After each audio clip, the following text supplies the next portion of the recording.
Let me go ahead on and blow the shofar. Shalom, shalom, and happy Shabbat. This is my Shabbat. I don't know if it's yours or not, but it is mine.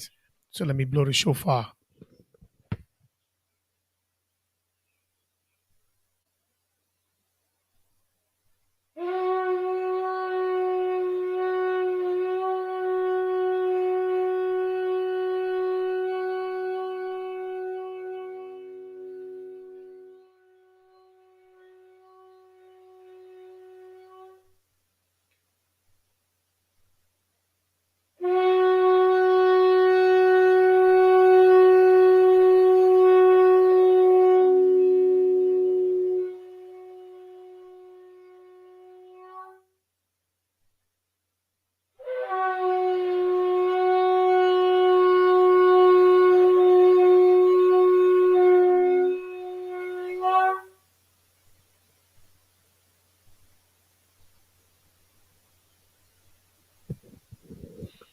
I like to thank the Creator for giving us this day to be able to um, come together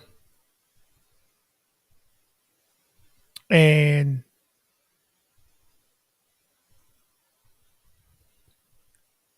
being able to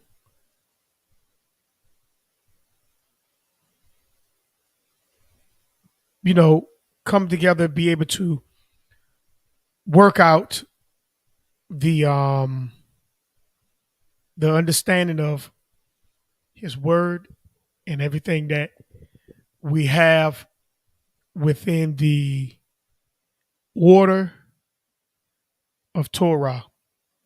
I thank the Creator for all that He has done this week, all what He is going to do. It's His will, it's not my will. I'm just a pawn and a piece on the chessboard. And I thank the Creator for that. You know, it's about everything dealing with the Creator, nothing dealing with me. I'm just me, all by me. And this is my Shabbat. I don't know if it's yours. I don't know if you celebrate the Shabbat. I say happy Shabbat to you. If you don't celebrate the Shabbat, I like to say, hey, thank you for joining us. Thank you for joining with me. We're in part 7 of the Adam and Eve story.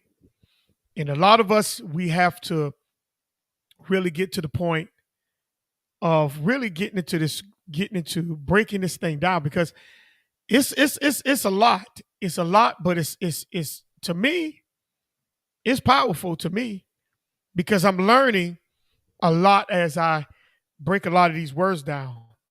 You know, so um, it's a beautiful thing, because I've learned a lot. Um, I've learned a lot. Um,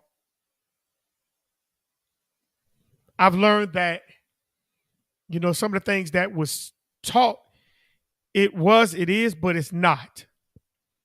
So when you break a lot of these words down, it gives you the notation of what things really are. And that's why I love what I'm doing, and I love what the search and the quest that I'm upon, that I'm on, and I came upon, because it's a beautiful thing. So just going back to recap, I'm not going to procrastinate this week. Just going back and recapping on the lesson, because I think a lot of people is still in their minds. They're not looking at what the words literally mean. They just going off what they think the story is about. So if I go back to chapter 2, okay, no, chapter 1, excuse me, chapter 1, verse 26, it teaches me and it tells me that the Creator made a man. He made man, not a man. He made man. And man represent male and female. Okay? Man represents male and female. Okay? And he gave male and female a purpose. And what is that purpose? That purpose is to take care of what the Creator created and gave to them to have dominion over. That's what the Creator gave. That's the purpose of the man. Man is male and female. All right. Now, in chapter 2, if we skip over into chapter 2, you can see that the Creator is now creating what is called a garden. But before he created that garden, he realized all that what he had created was good. It was good. It wasn't bad. It was good. So for it being good, that means what? That means everything operates according to the purpose and order in how the Creator designed it. It wasn't operating outside of the will. It was operating according to the will that the Creator has designed it for it to do, for it to move in and be purpose with. Now, once when the Creator realized that everything was operating according to the purpose of itself, the Creator sat back and rested. There was no more creation after that. Now, some people will come and say, oh, there was a creation after the seventh day. I don't see it. I can't get with that, because the scripture says after the Sabbath, the Creator rested from all works that he have made and created. So if the Creator haven't created, if it's saying that the Creator rested on the Sabbath, that means the Sabbath is the end. That's it. There's nothing else coming behind the Sabbath. Now, when I continue to read the scriptures, in verse 4 of chapter 2, it's going through what is called a summary. It's summarizing what have taken place in chapter 1. Now it's going into great depths and details into certain points of how certain things were created. Now, so he made the trees, he made the birds, he made man. And it's showing you how man was brought up. They say, well, we came from the dust. Yes, we come from the dust. Okay? And he blew breath into man. That's male and female. It didn't say he blew breath into the man. He blew breath in man. That's male and female. Okay? So man got the breath. Man, male and female, has the breath of the Creator. And he placed the man in the garden. See, he's being specific now. When he put that particular man in the garden, the Creator was being now specific. Okay? And that man was working in the garden. Okay? That man was working in the garden. And once when the man was working in the garden, what do you think was taking place? What do you think was taking place? Animals was coming. Animals was there. Everything was there. The man began to now name everything that was brought to him. Okay? It didn't say he named the fish. It didn't say he named, it was something else that it didn't say he named. But the things that was brought to him, that's what he named. And the man, that man, what we call Adam, was already working. Okay? So the Creator saw that that man didn't have what was called a wife. It didn't say women was not around. It's just that saying he didn't have a helpmeet. Someone to help him with the task that he was doing.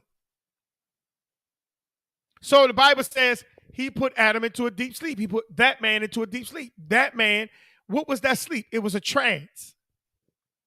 A trance, that thing was putting the desire, the longing for inside of man for him to desire a wife.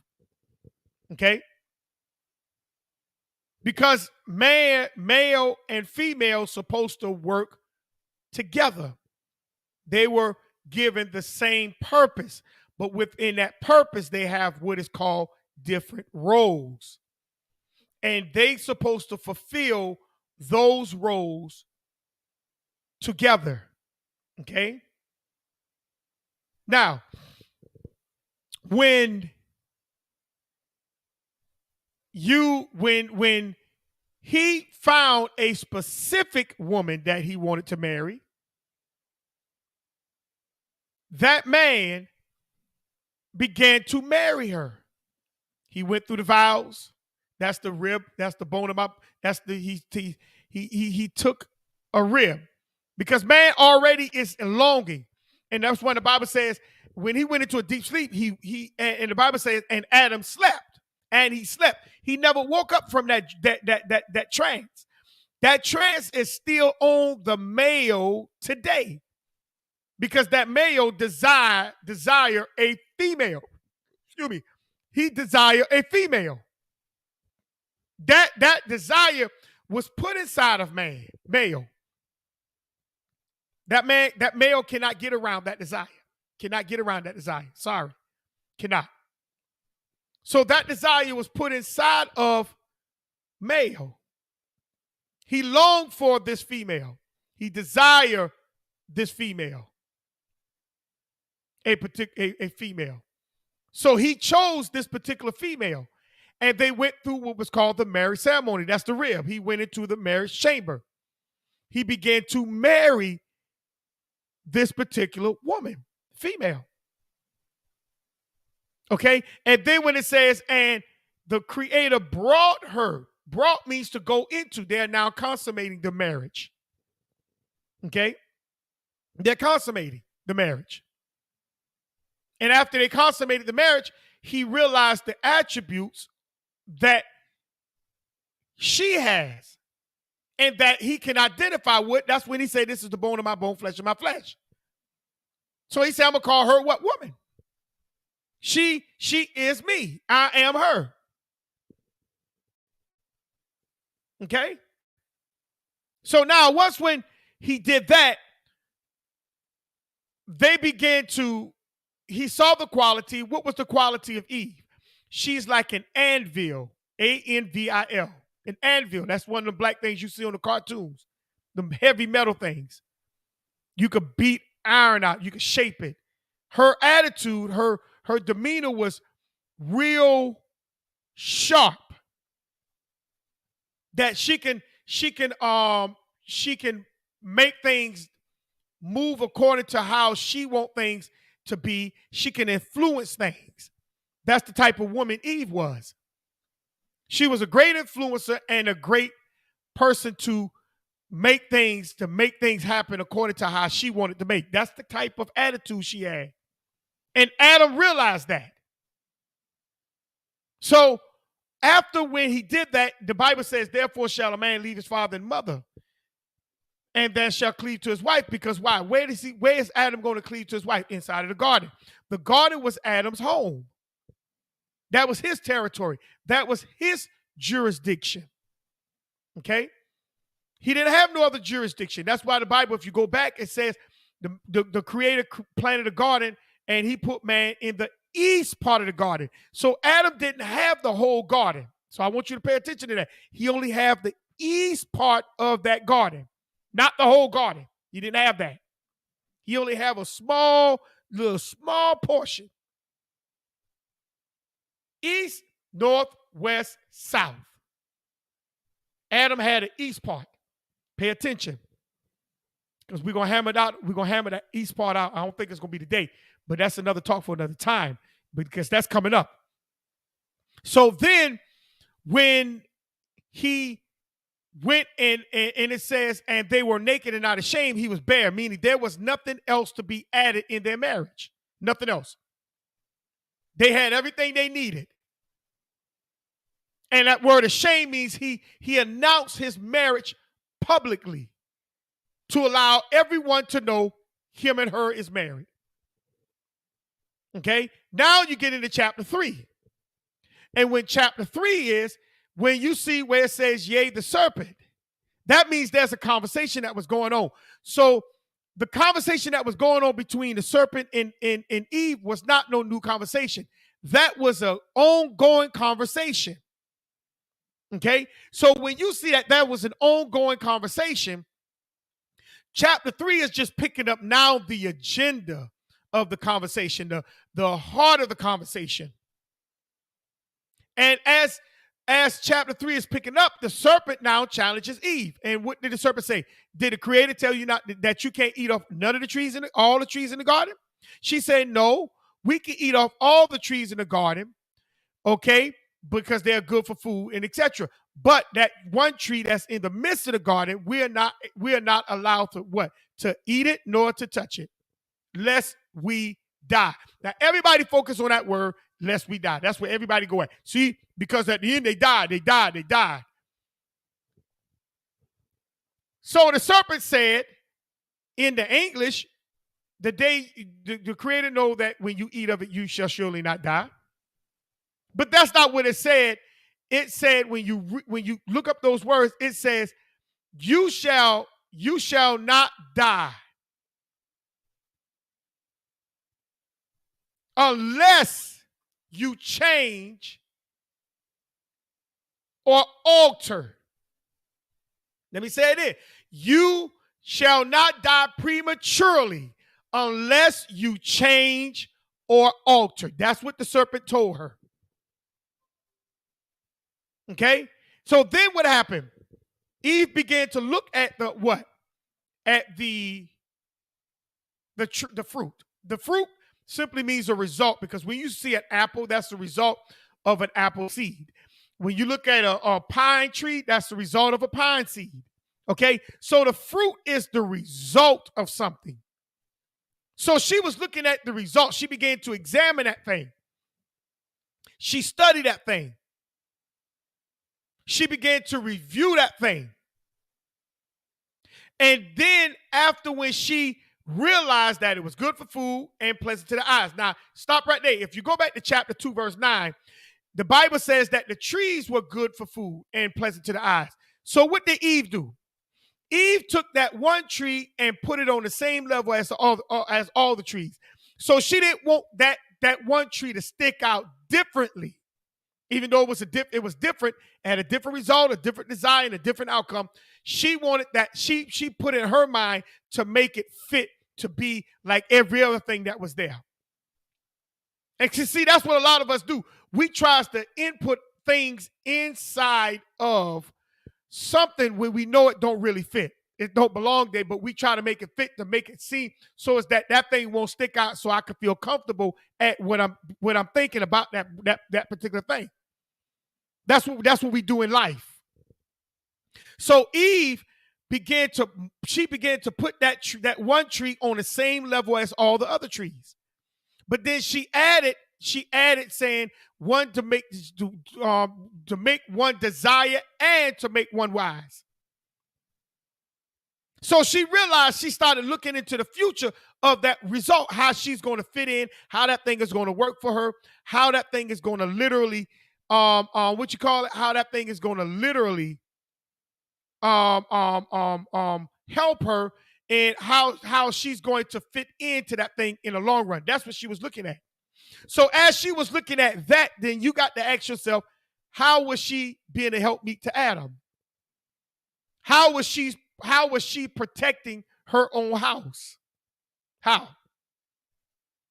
was she doing it? Because she's already into something else. Her mind has already moved to something else. Okay? So as her mind moved to something else, now you have to ask yourself, then she began to what? Eat. She began to eat. So when she ate, Eve was dead. She died. Well, how did she die? Because her mind moved from the position that she was supposed to be in. See, death don't happen physically, right then and there. It don't happen physically right then and there. See, we look at when a person leaves the body and you roll a casket in, we call that death. That ain't nothing but the final point of death here that we see. But in reality, death happens before you leave the body. Death happens mentally. It happens mentally. See? Death happens mentally first. So once when you are disconnected from the things of yourself, you have to ask yourself this one question. Did she try to come from death? No, she didn't do that. Because she saw herself ruling in another realm other than what she's supposed to have been helping in. Okay? So what was going on? What was going on? Eve began to think about the things that she was doing. She was dead when her eyes opened into something else other than supporting and helping and assisting her husband. She was dead. So she spread that death to Adam when it says that she turned and gave to her husband, her husband. That word gave means to employ or permit. So she employed Adam. Do you know what that means when you employed someone? We're going to talk about that in a minute. She employed her husband. She permitted her husband. She bestowed that thing upon her husband, who accompanied her. Adam was accompanying his wife. And what the word accompany means, to make one feel comfortable. Look it up. So it wasn't like Adam didn't understand what was taking place. No, it wasn't that Adam didn't understand it. He just allowed his wife. He didn't challenge his wife. Okay? He didn't challenge his wife into what she had done. He made her feel comfortable at the decision in what she was doing. Okay? This what was going on. He was making her feel comfortable. And anytime when you make a person feel comfortable, you can't get mad at the outcome that is going to take place. All right? So now, and the Bible says, and he did eat. So Adam lost everything. Adam lost his marriage, because his marriage was savage. It was in the savage yard. It was garbage now. Because the wife is now the head. Because Adam moved into a whole new realm. And that's when the Bible says his eyes opened. That means Adam died. He's now in the realm of death. Because what is death? It's when you are out of your jurisdiction. That's death, because when you're out of your jurisdiction, you have no more power to control anything. That's what you call death.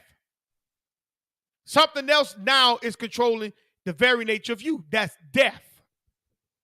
That's why the Bible tells you it's not counted a life if you have to eat meat from off another man's table. That's not life. That's not counted as a life when it comes to the Creator. That's why the Creator gave each nation its own inheritance so that they can eat from their own table. They have their own way of jurisdicing their own laws and governing themselves. But when someone else come and take over, or you lose power in your own territory, you don't have a life. Yeah, you might be eating steak. Yeah, you might go to the grocery store. Yes, you might buy a car. But guess what? If you was in your own territory, why would you be paying taxes?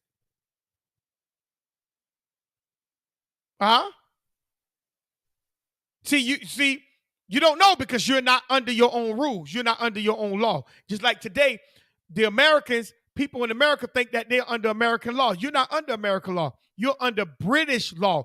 That's why the BAR stands for British Accredited Registry. You're under Britain law. The lawyers are practicing European law. They're not practicing American civil law. So Adam lost all of that. He lost the breath. He lost his marriage. He even lost the connection to the ground of the garden. He was no longer connected to that. He lost power across the board. So when he lost power across the board, then now you have to ask yourself, that's when the fallout came. And when the fallout came, he saw the breath leave, and that just didn't leave overnight. That thing left over time. He saw the fall, and both of them tried to what? Sow. What the word sow means, to join together. What was they trying to join together? They were trying to join their jurisdiction and connect the other jurisdiction together. They couldn't, because both of them couldn't get together. Both of them they could not cohabit. Because Adam and Eve was not authorized or ready to go into that other jurisdiction or mindset. They were reckless at what they did. And that's what a lot of people today do. They embark upon things that they're not ready to to take on themselves. They was not authorized to do it. They didn't prepare themselves to do it. They were not ready. They just went in, and like some people just play the lottery hoping that they hit. So when you hit the lottery, are you prepared for the money that you're going to receive? What are you going to do with the money? See, a lot of people say, I'm going to do this and I'm going to do that and I'm going to do this and do that. But then when you get the money, you realize you're not going to be able to do that. So things change. You don't have a backup plan. You just see how you're going to spend the money. And Adam and Eve was not ready to go into that realm, but they did anyhow, and they did it reckless, especially Adam. He was reckless at his dealing. So now what happened? What happened when he lost everything? He heard the voice. That's when he heard the voice was he perceived. He perceived the voice, which is the proclamation. There was a proclamation that was inside of Adam and Eve. They realized the proclamation. And the proclamation was simply what? It was simply what was given to them, which was the law. They lost everything dealing with this, and they knew this. And they was trying their best to bring things in effect. They knew this. So once when they did all of that, then what happened was they saw the fallout. The fallout happened over a period of time. It didn't happen right then and there. Okay? And like I say, the fallout was they had no longer connection to they no longer have the connection as a husband and wife. They no longer have the connection to the territory. They no longer have the connection to be to the universe within themselves. And plus, they no longer they lost touch with the Sabbath. They're no longer in touch with the Sabbath. Because that's what I told you. The female, the wife's supposed to help the male get to the Sabbath. But Eve sabotaged Adam. She sabotaged her husband. And her husband allowed her to sabotage. And I'm going to show you that in a second. Just give me a minute. So they both lost.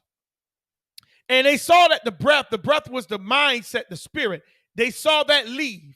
And as they leave, it left over a period of time. And as it left over the period of time, they saw that they lost the presence of the garden. They are no longer over the garden. So now they don't become slaves in their own territories, like the Negro is today in the Americas. We are slaves in our own land. Just like it says in Israel, we become homeborn slaves. We were born into captivity. So let's pick up in part 7, and we're going to start at verse 9. Okay? Somehow my computer's acting kind of slow. I don't know why it's doing this. I'm just going to kind of go on my phone. Give me a second.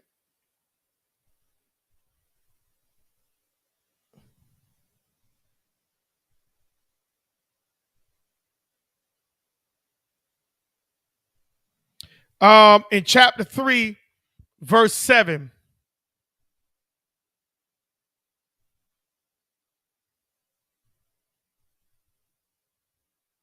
Give me 1 second. I don't know why this thing doing this.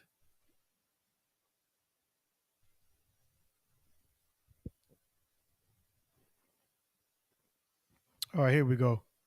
Chapter 3, verse 9. And it says, and the Creator and the Lord God called Adam and said unto him, what hast thou? Where art thou? Now, this is very key. He asked him, where art thou? Now, I want to kind of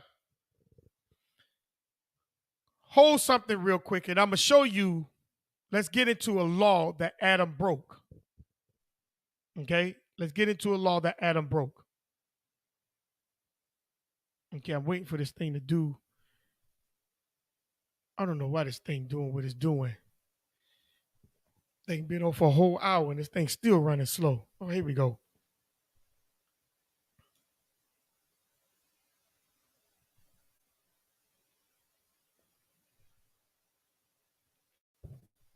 Let me show you why Adam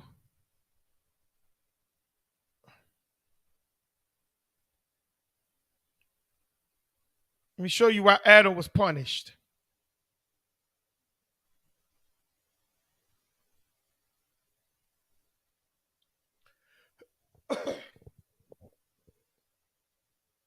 Give me 1 second. Oh boy.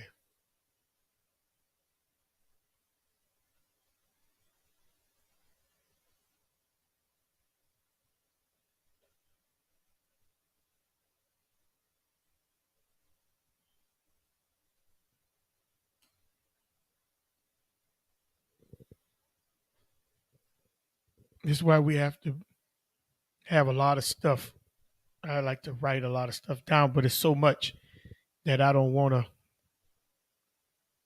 I think it'll be this thing right here is just getting on my nerves.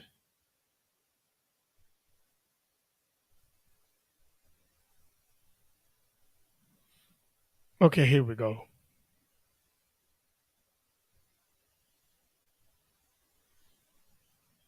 All right. Let's go to Numbers, the 30th chapter.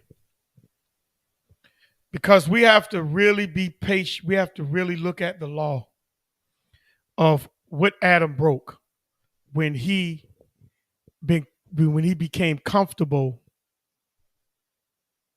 with his wife and he accompanied his wife.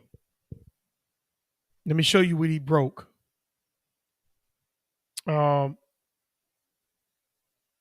Because we have to really,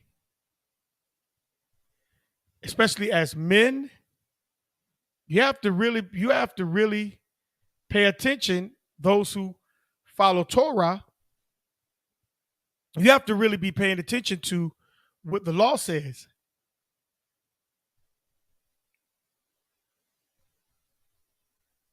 And this is what it says.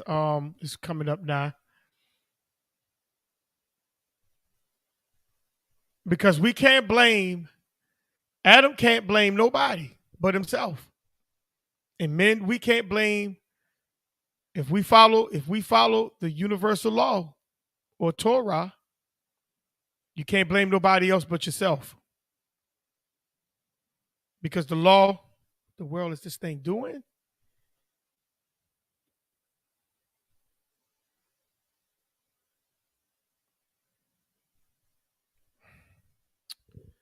Give me 1 second.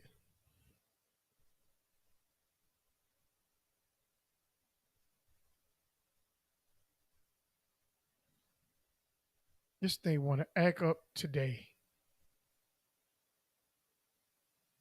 Wow. This thing want to give me audio. Oh boy. No, I didn't ask for that. What is this thing doing?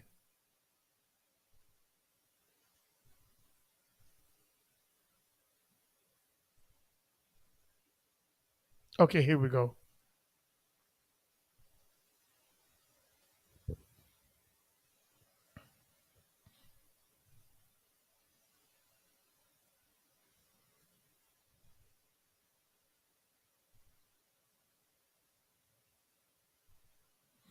All right, here we go. Let me see if this is it. All right, yep, here we go. Numbers 30 and 1.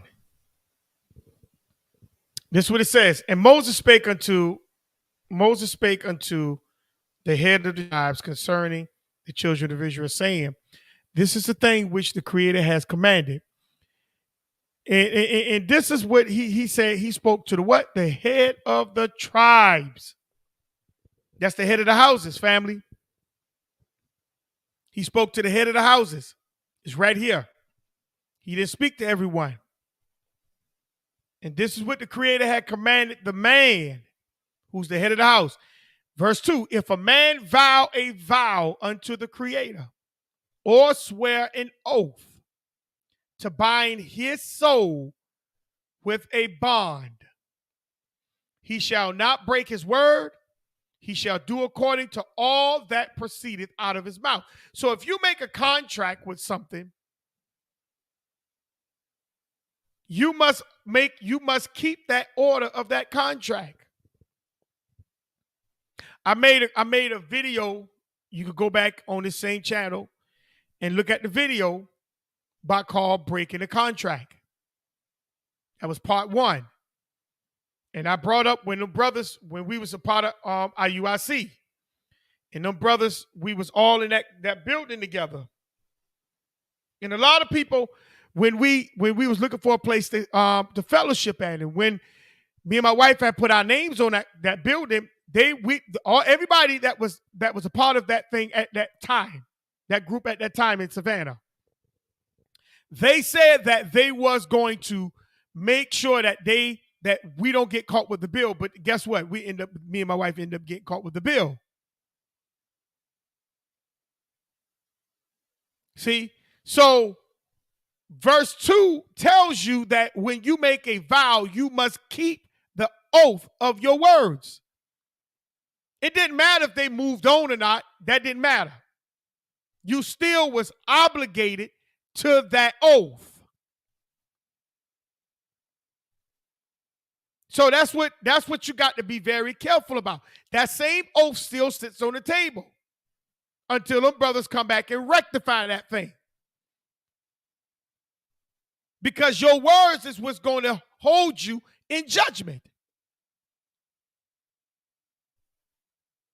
Okay? Because now we're getting into judgment. Now, we may not get all into it today, but we're getting close. We're now about to hit the judgment of what happened in the garden. Okay? It says, if a man, not if man, that means male and female. It says, if a man, that means male.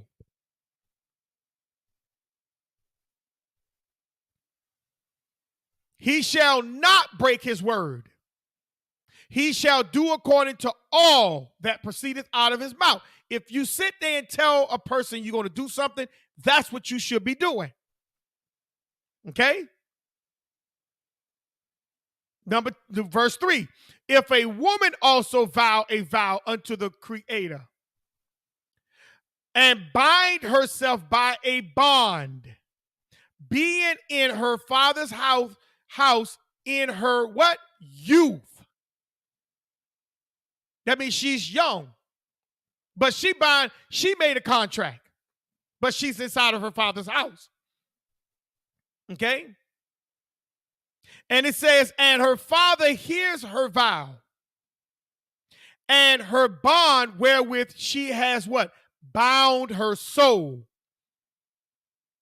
That means she's saying something out of her mouth.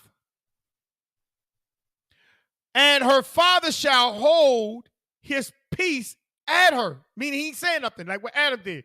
He didn't say anything. He accompanied her. He accompanied Eve. He made her feel comfortable. And the father hold his peace. Then all her vows shall what? Stand. That means whatever she said out of her mouth, that's what's going to take place. That's what's going to take place, family. And it says, and every bond wherewith she has bound her soul shall stand. So everything she said out of her mouth, if her father says not one thing about it, it's not going to stand. I mean, it's going to stand. So she's going to be tied up into that thing. It don't matter how much she prayed. It don't matter how much this and that. It doesn't matter. The father didn't void that prayer. He didn't void that contract out with her verbally. It don't matter. It's going to stand.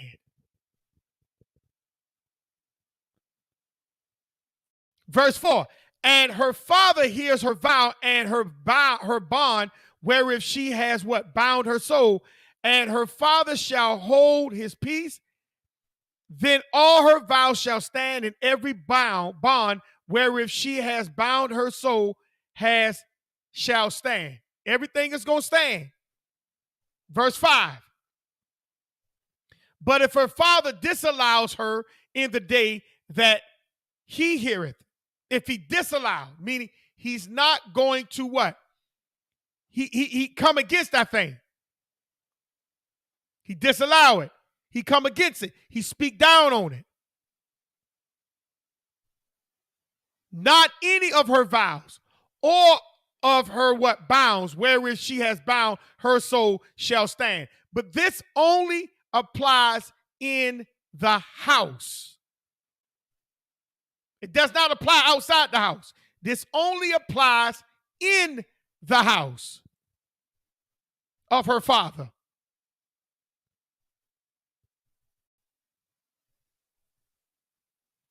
Or of her bounds wherewith she has what? Bound her soul shall stand, and the Creator shall what? Forgive her. Because her father disallowed it. I keep telling y'all, the forgiveness comes through the head of the house. It doesn't come nowhere else. It only comes through the head of the house. There's no Jesus Christ there. And I know that's going to offend some of you, but there's no Jesus Christ there. It's the man of the house.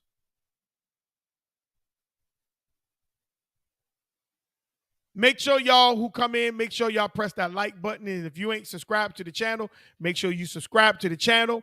Make sure you subscribe to the channel and share this page to someone who you know needs to hear this lesson. Okay? Share the page. Don't be afraid of sharing it. Let people know that we're here. Press that like button. And if you ain't subscribed to the page, subscribe to the page. Make sure you subscribe. Thank you. But like I just sat there and told you, forgiveness only comes through the house, to the head of the house. Verse 6, and if she had at all an husband when she vowed or uttered aught out of her lips, wherewith she bound her soul, and her husband heard it and held his peace at her in the day that he had heard it, then her vows shall stand, and her bounds wherewith she bound her soul shall stand. So in other words, if she has a husband, now it's going to a husband. It's not just going to a daughter inside of her father's house. It's saying now if she gets married and have a husband now she's accountable to her husband. And the husband has what is called the last word. He is the one that can loose his wife or keep his wife bound. See, that's what's being called the protector, the provider, the visionary. This is his duties. And if the husband hear the wife making a vow and say nothing, like what Adam did,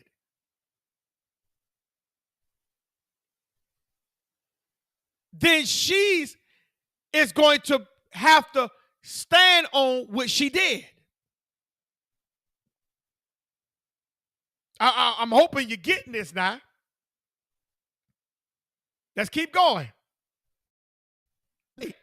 But if her husband disallow her on the day he had what? Heard it. Then he shall what? He shall make her vow which she vowed, and that which she uttered with her lips, wherewith she bound her soul of none effect. Meaning it don't matter. The Creator is not going to hear that. That's what you call a protector. Because he realized what his wife said, it affect and destroy some things.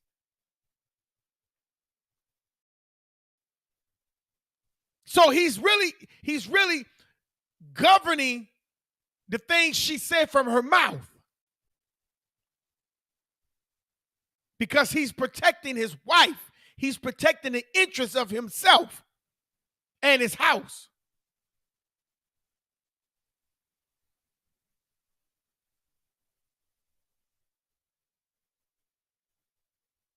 Because if the male don't stop or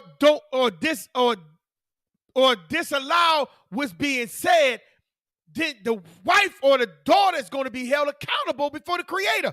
But see, you know what? A lot of females, they'll sit there and they'll argue back.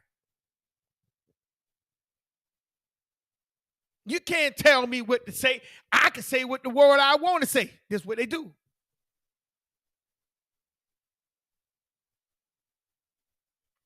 Not knowing that the father or the husband is trying to stop you from going to judgment.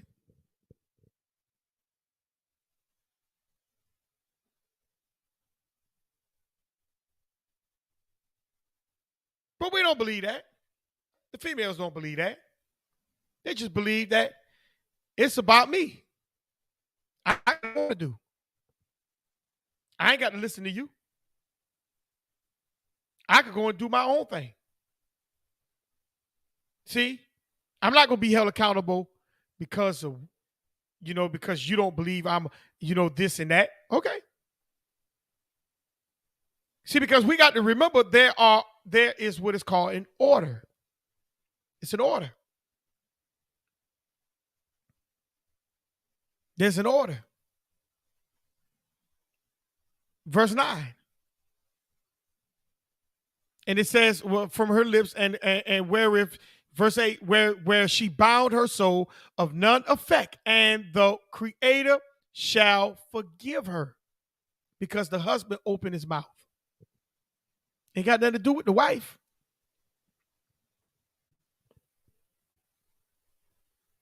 And now some of y'all say, oh, well, see what, the wife word don't matter? She's the male's helpmeet. It's the male's job to protect her.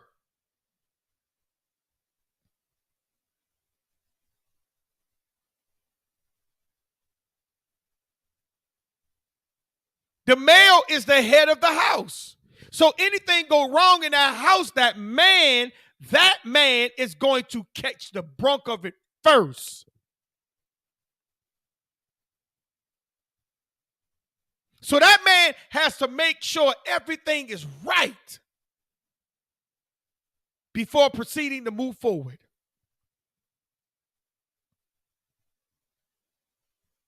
Because when things are moving, you can't stop it. You can't stop it.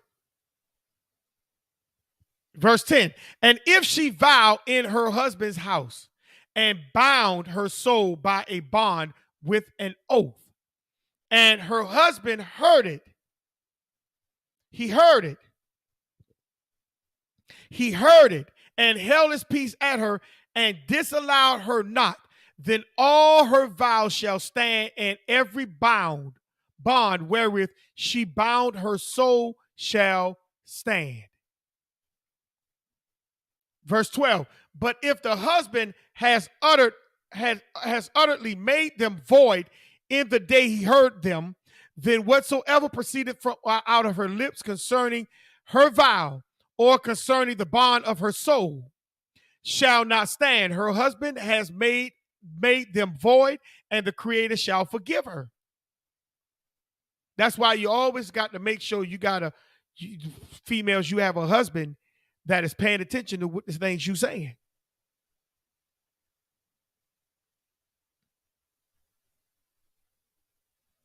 You better make sure you got a husband and he's paying attention to the things you're saying.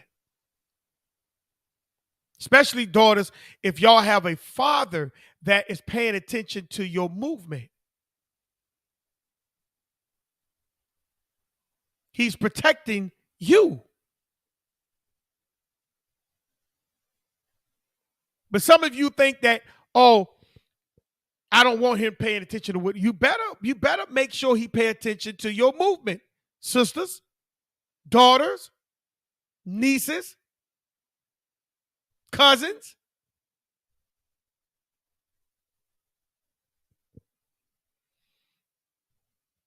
Verse 13, every vow and every binding oath to afflict the soul, her husband may establish it or her husband may make it void. It's up to the man. It's up to the man. And this is what Adam didn't do. It was Adam's job to make it establish or make it void. And Adam established that. He established that curse by accompanying her, by making her feel good.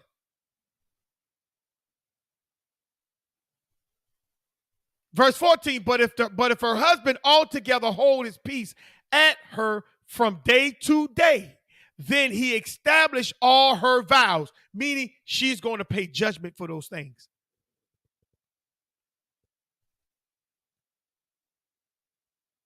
That's why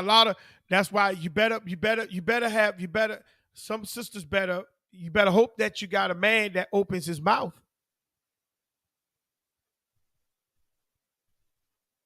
Because you're going to pay for that if a man keep his mouth shut.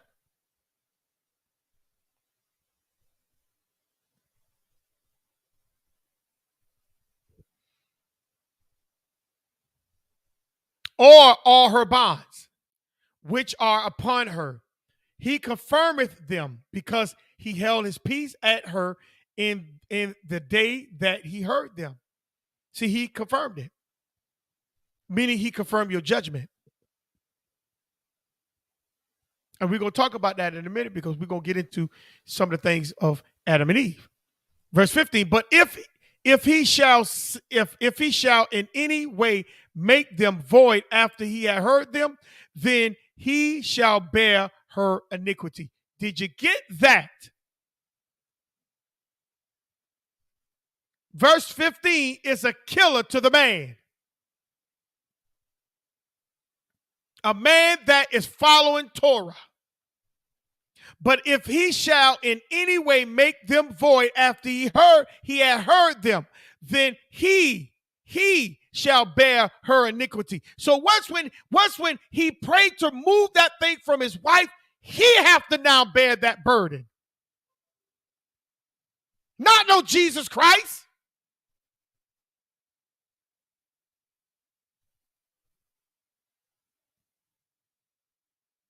Somebody gets punished by dumb decisions, and it's going to be the man. You see that in scripture. Somebody's going to get punished by obsolete or irrational thoughts. It's going to be the man in the house.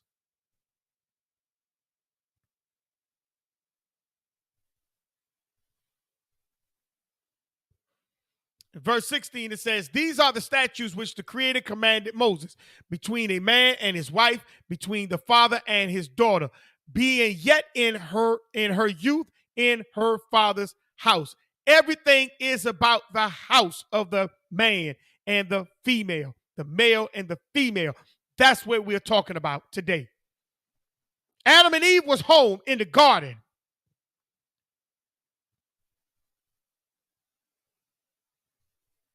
And when something acts up in the house, somebody got to pay for it.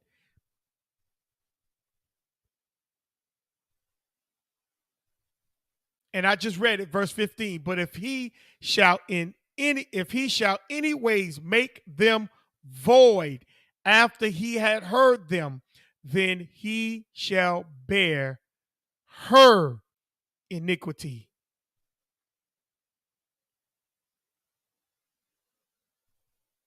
The man takes on that burden. and looses his wife or his daughter from their mess ups. The man carries that burden. That's why, men, it's very important to make sure you understand when you get caught into when you get into a marriage, you have to realize you are the bear burner of that responsibility in that house. Let's go to another one. Let's go to Deuteronomy 23:1.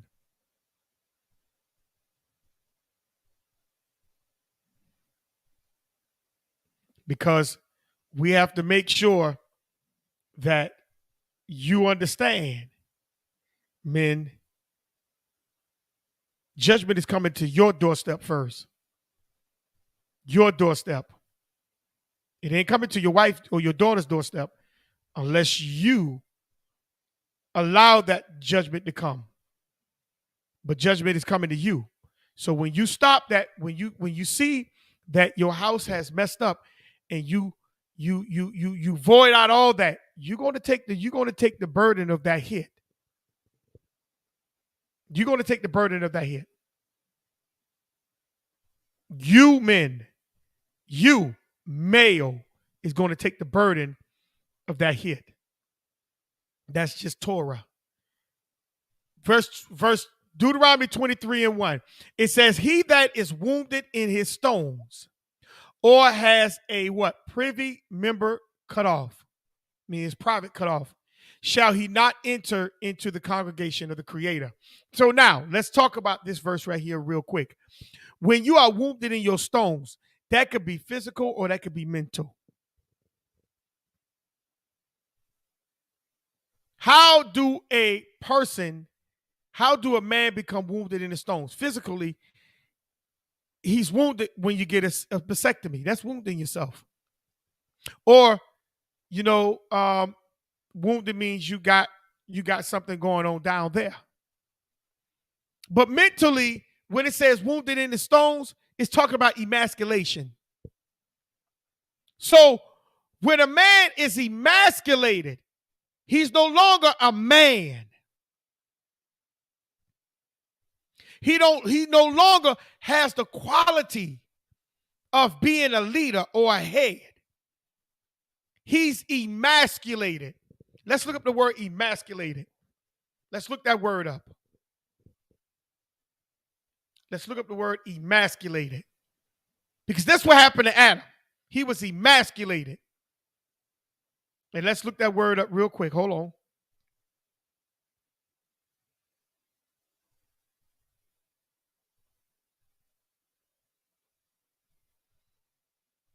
Emasculated means of a man deprived of his male role or identity. See, when a man is emasculated, he is deprived of his role and his identity. Made weaker or less effective. So when a man has a vasectomy, that made him weaker because he can't no longer produce children. He's weaker now. That make him less than because he can't produce children. He can no longer fulfill his role. Can he have sex? Yeah, he can have sex, but he can't produce children no more. And we make it look like, well, I could do that and I still come into the congregation. No, when you lose your role or your role become weaker, you no longer family. That's an abomination to the Creator. You cannot enter the congregation being emasculated. And that's why Eve took over the position of the head mentally. And Adam became the helpmeet to Eve mentally.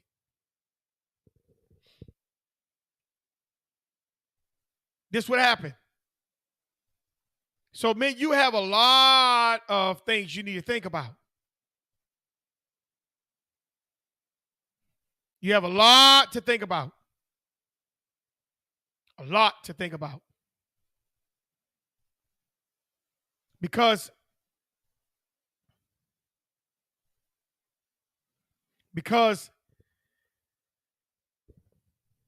you don't realize what is really taking place.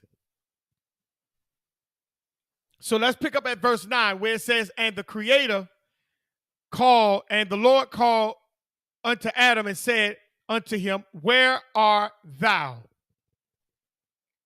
Now the word Lord right here, and the Lord is the fallout.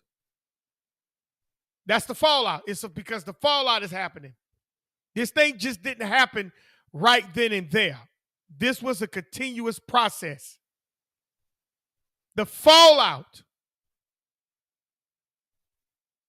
The fallout. And the fallout. Okay? So now you have to understand that man, which is male and female, fell out not only with themselves, but the garden,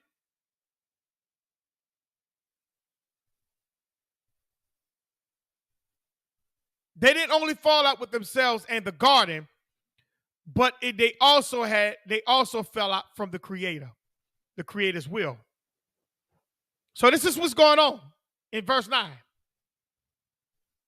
So the fallout, the divine one, which is the Creator, called, he proclaimed, or he summoned.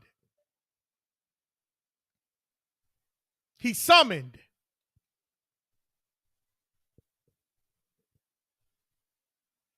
Concerning, that's unto, concerning Adam,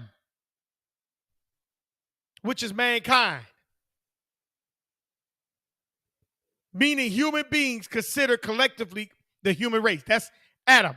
He called out to Adam. He called out to mankind in the east part of the garden. He was calling out to the whole mankind in that garden because of their reckless decision dealing with that what? Tree of knowledge. Because that whole east part of the garden fell. It was over. He called out and said, meaning he commanded, he uttered, where art thou? Now, I want you to pay attention to this point.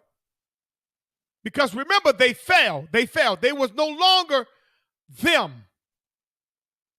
They was no longer vibrating in the same vibration of themselves. They was not. They no longer had the same frequency. They did not. They can no longer rule the way that they were supposed to rule, because remember, they were trying to join the two realms together.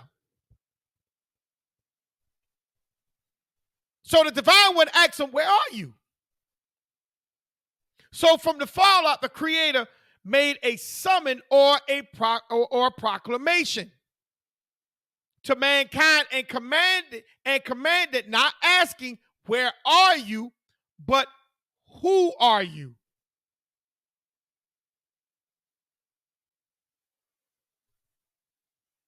Because he already knew where they were. He asked them, who are you?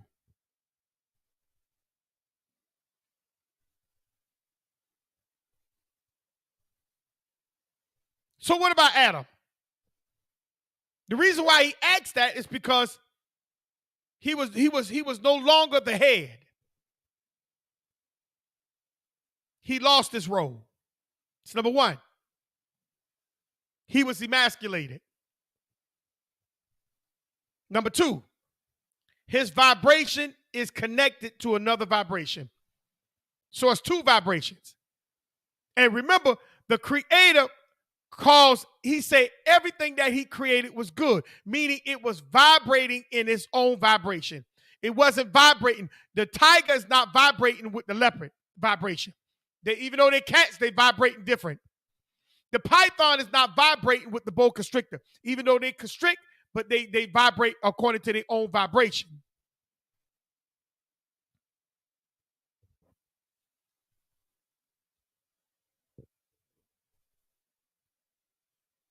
But when Adam took on the mindset of another realm, his vibrations is now messed up.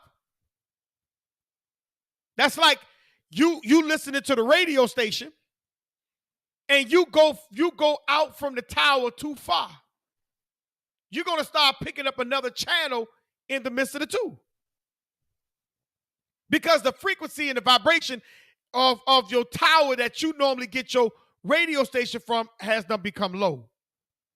It's weak. And that's what's happened with Adam. You ask him, who are you? And number 3, Adam in the garden is no longer even connected. He can't rule that. I already explained that. He asked him, where are you?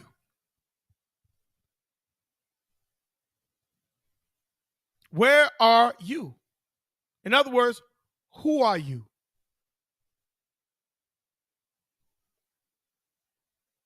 Because when the Creator comes to you,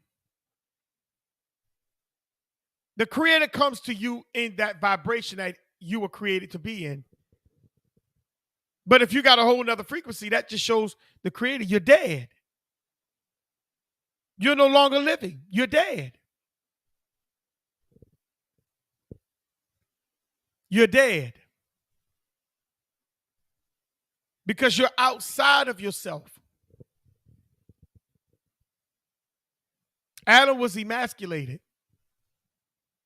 He had no control of his own house.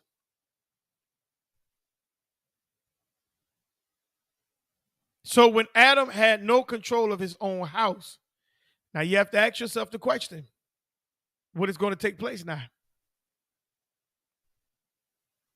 Well, let's go to verse 10. And he said, I heard thy voice in the garden, and I was afraid because I was what? Naked, and I hid myself.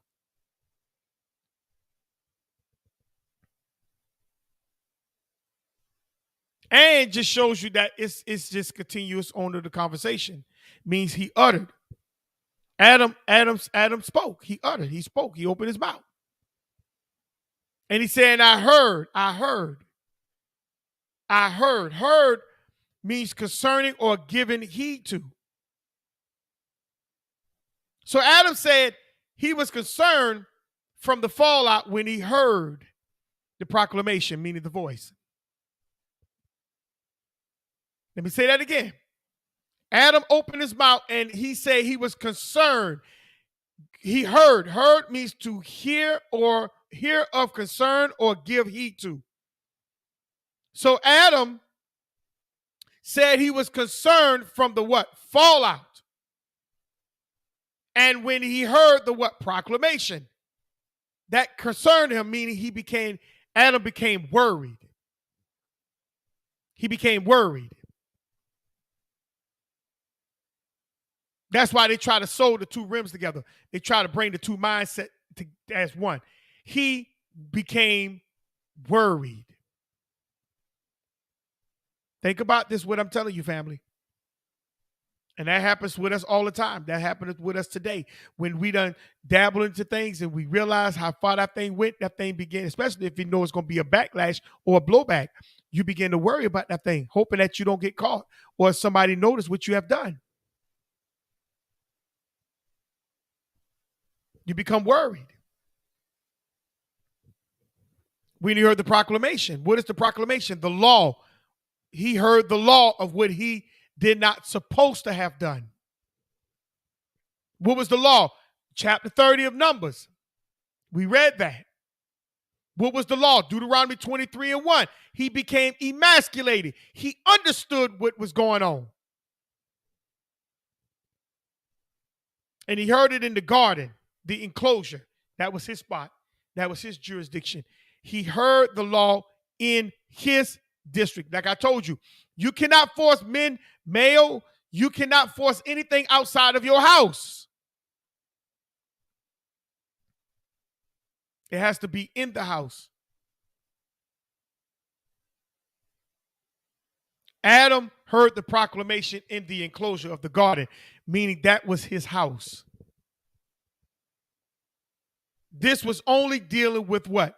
The east part of the garden, not the whole garden. He didn't hear what was going on in the south or the north or the west. He only heard the law. Excuse me, he only heard the law that was happening in the east.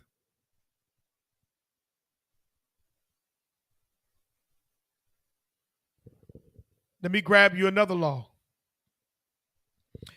See, because a lot of times we say, well, hold on. This happened in he could have went and heard that from another neighbor. Let's go to Proverbs 25 and 17. This was only Adam was only concerned with his house. He was only concerned with his jurisdiction. He had no reason to be concerned about somebody else's jurisdiction. Here's another law. Proverbs 25:17.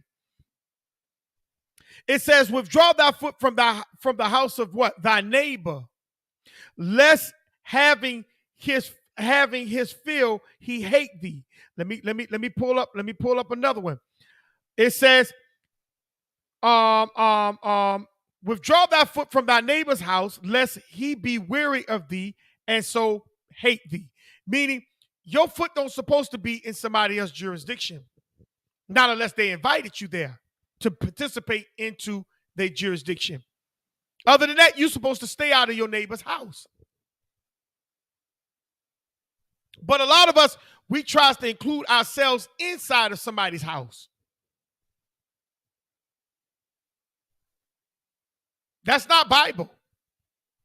I'm governing your house. How in the world I'm gonna be able to govern your house when the Bible tells me I'm supposed to govern my own house?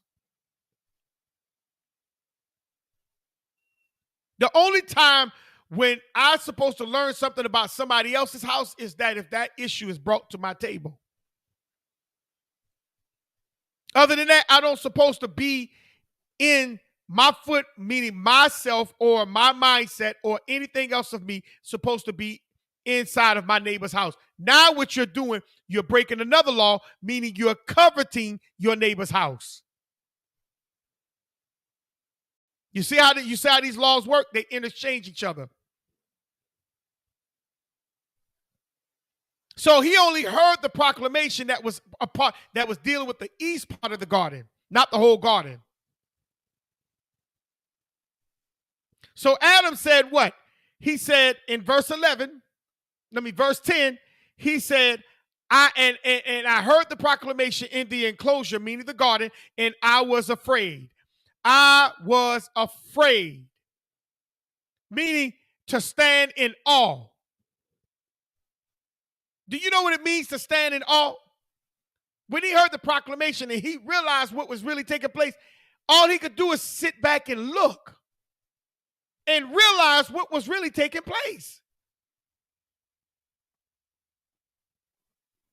He realized this right here really is a fuck up, mess up. And it's going to take hell to try to repair it.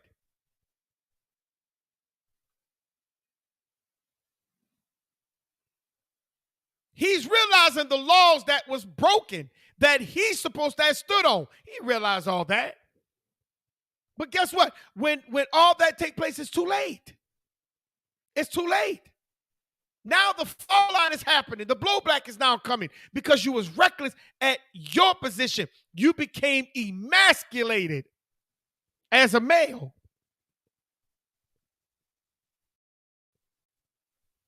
You became emasculated. Adam stood, he was afraid, meaning he stood in awe. Meaning a feeling of what? That's reverential respect mixed with fear or wonder. He had mixed feelings, man. He wasn't stable. Adam was not stable. Adam had mixed feelings. Make sure as you come in, make sure you, if you haven't subscribed to the page, please subscribe to the page. Press the thumb up or the thumb down. Hey, just do whatever. If you like the message, please press the thumb up. And also, I'm gonna ask you to do something else.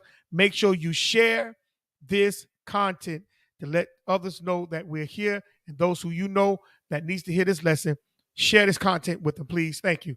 Make sure you subscribe, press like, and also share the page. So Adam was afraid. He stood in awe. He had mixed feelings dealing with this thing. Why was Adam afraid? Because he did not know how to deal with his role and his new role. He forgot. Now you'll say, well, Adam didn't forget. I'm going to show you he forgot. Adam literally forgot. Because he was egging his wife. He was encouraging his wife. He was supporting his wife.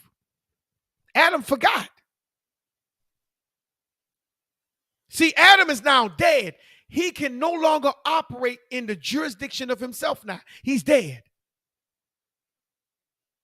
See, males, when you allow your wife to lead you into things without you investigating it, that and you support them, you just died. You just died. You just died, family.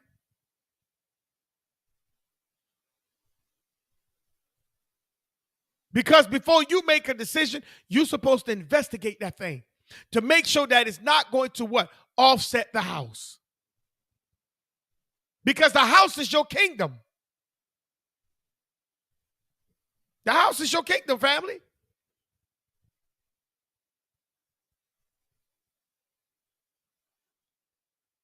Let's go to 2nd Esdras, the 7th chapter, verse 78. 2nd Esdras, the 7th chapter, verse 78. Let's read that. See, Adam was dead.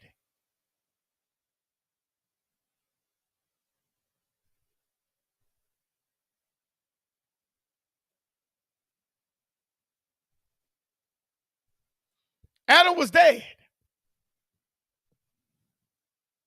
He was dead. 2nd Esdras, the 7th chapter. Let's grab that real quick. Verse 78. He was dead.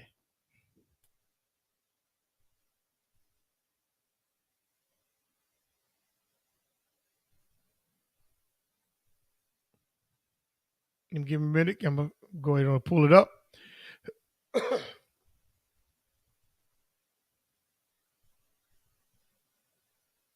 All right, that's right. I gotta come out of this because this one don't have it.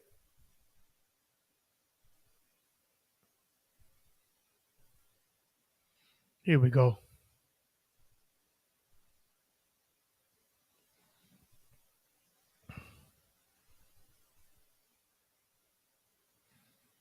Because I think I read this on last week. Verse 78, it says, when the words of death, now the word about death, when the final sentence goes forth from the Most High, that a person should die, when the spirit recedes from the body, so that it may be sent again to him who gave it, the first thing is to stand in awe before the glory of the Most High. Meaning, it's going to confuse you. You're going to have mixed feelings, but you're going to really know and understand the truth the moment you leave from out the body. See? You're going to stand in awe of the Most High. And this is what happened with Adam. He was standing in awe. He was standing at awe. He had mixed feelings because he realized what he was supposed to be doing, and he realized what he did not do. He was at awe. All right. So I just want to kind of bring that verse out to show you that you're going to stand in awe when you mess up. You're going to stand in awe when you mess up. Okay. So Adam said,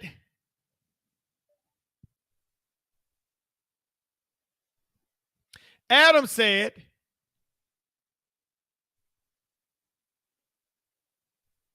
in verse 10, he said, and I hid myself because I heard the proclamation. I was afraid. He said, I was afraid because I was what? Naked. I was naked.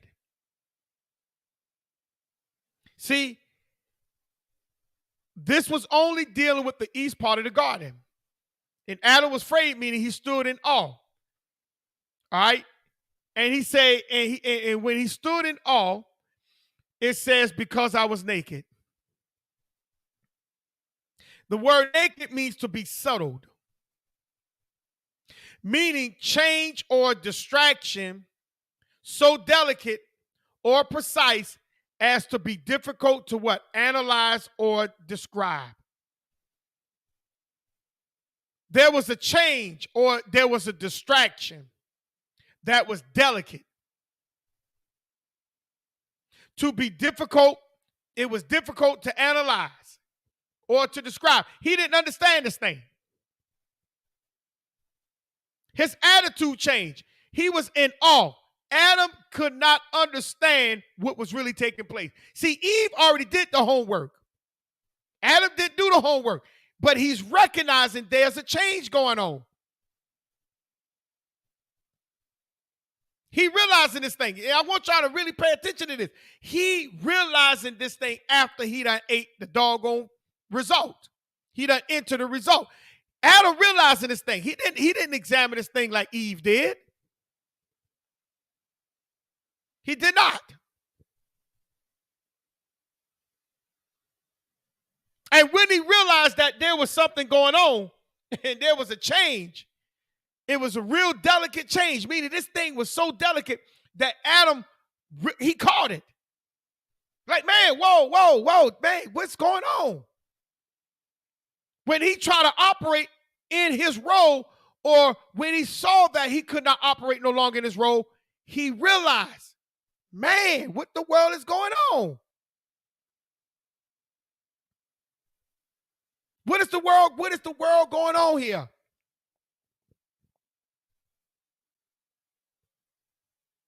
It shook him.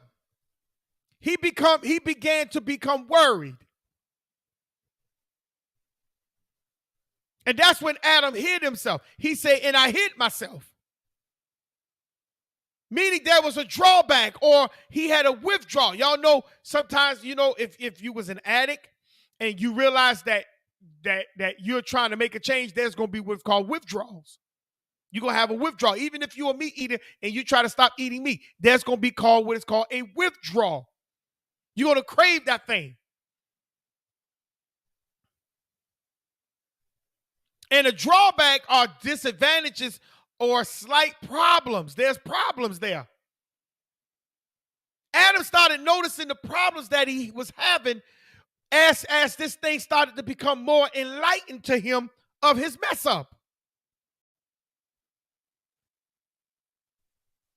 All because he made his wife feel good at the decisions that she was doing. All because of that.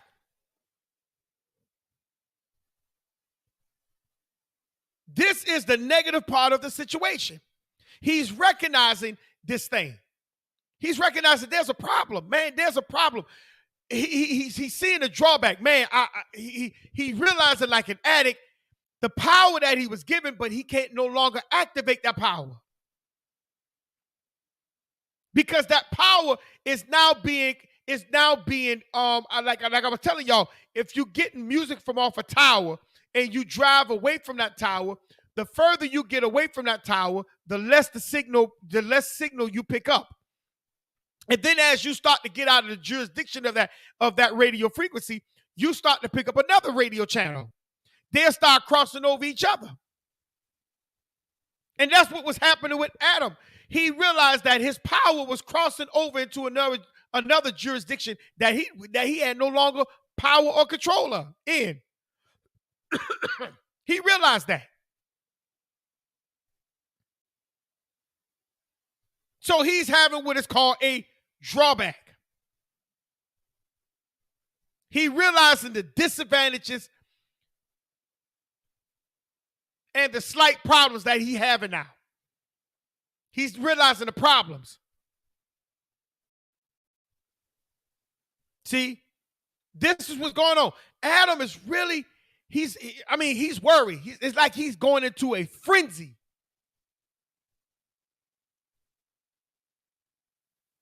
He's going into a tailspin because he can no longer control the very nature of his thoughts now. Because see, at one time he had control of it.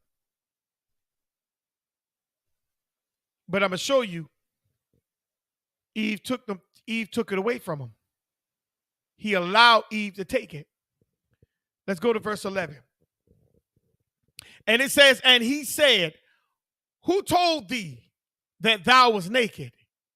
Hast thou eaten of the tree whereof I commanded thee that thou shouldest not eat?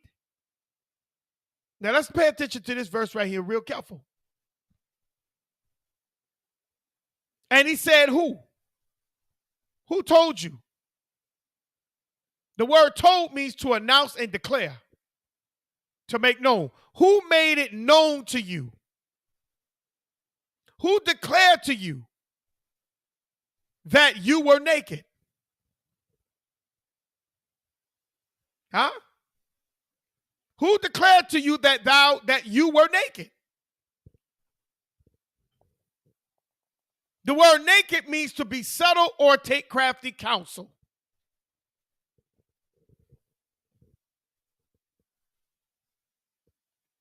Who told you about the subtleness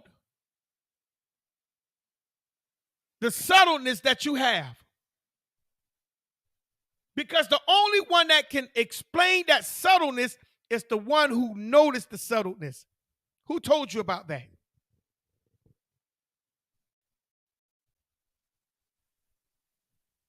Who told you about that?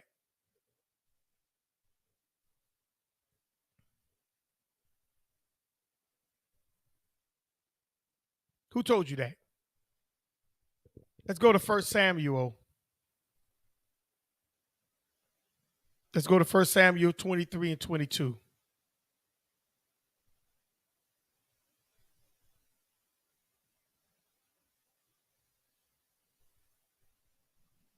First Samuel 23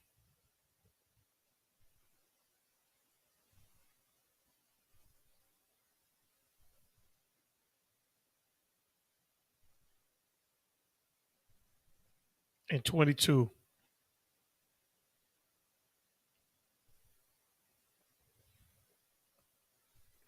And just what it says here.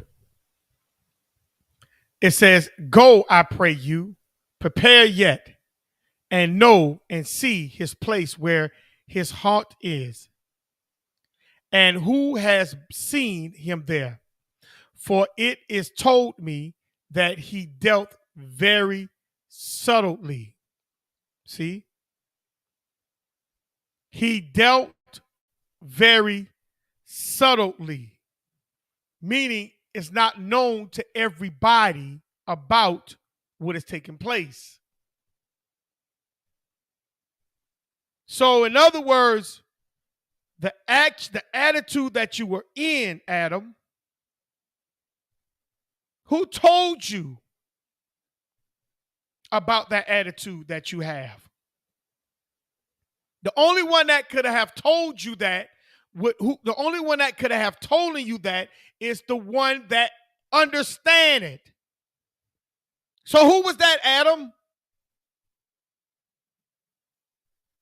Who told you about this subtle counsel? Who gave you that subtle counsel? That crafty counsel about that subtleness that nobody else know about? Who, Adam? Adam was being asked about the attitude he was what now portraying. And Adam said, because thou has what? See, he was asking about the attitude that he was portraying.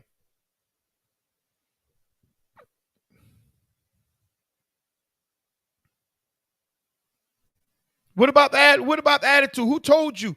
The only person who could tell you anything about the way you're acting, Adam, is the way is if somebody understood it or had that same attitude because they identify that thing.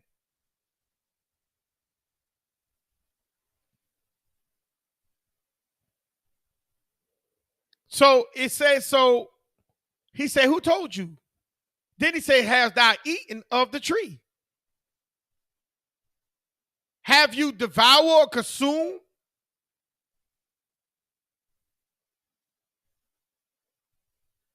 The word from means more than. Have you consumed more than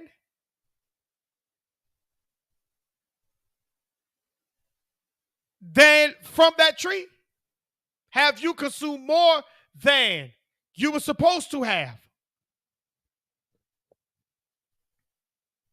See, because anytime when you go into something that you was not authorized, the thing will literally show it in time. It's going to come out. It's going to show you in time. So have you consumed more than from that tree or that thing that is not yielding to you, Adam? Meaning, what is it saying? You went back to that thing more than once, Adam. Or out of. Have you eaten out of that thing that's not yielding to you?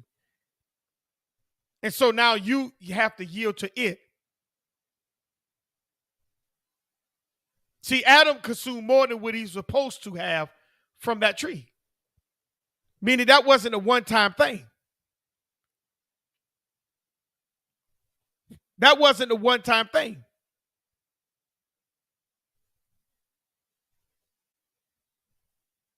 It became a habit.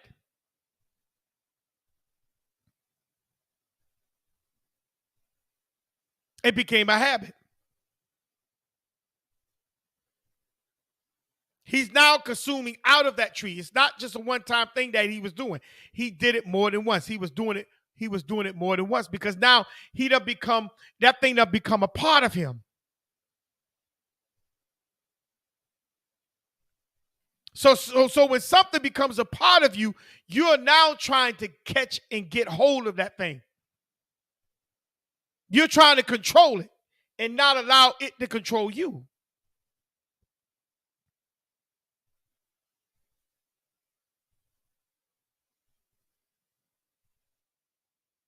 He said,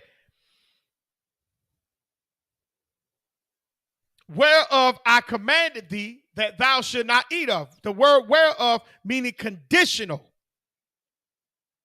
Have you eaten more of that thing that's unyielding to you that I gave you conditions on?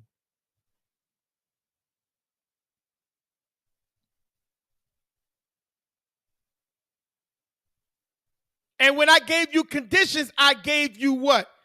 Charge to give order. It was a conditional thing.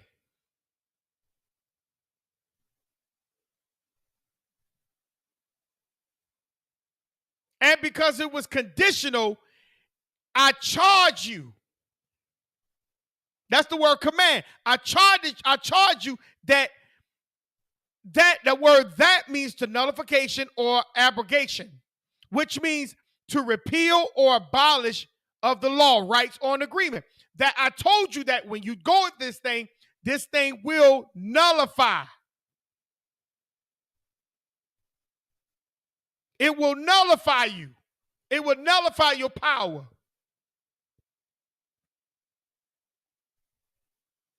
It'll bring it will remove the agreement that we had.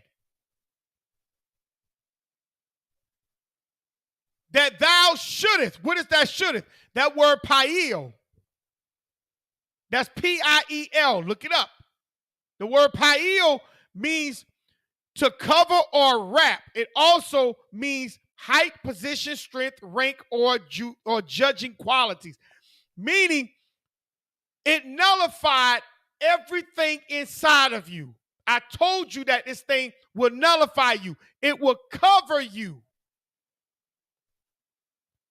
Now you're under a new covering. This thing brought death to you, Adam.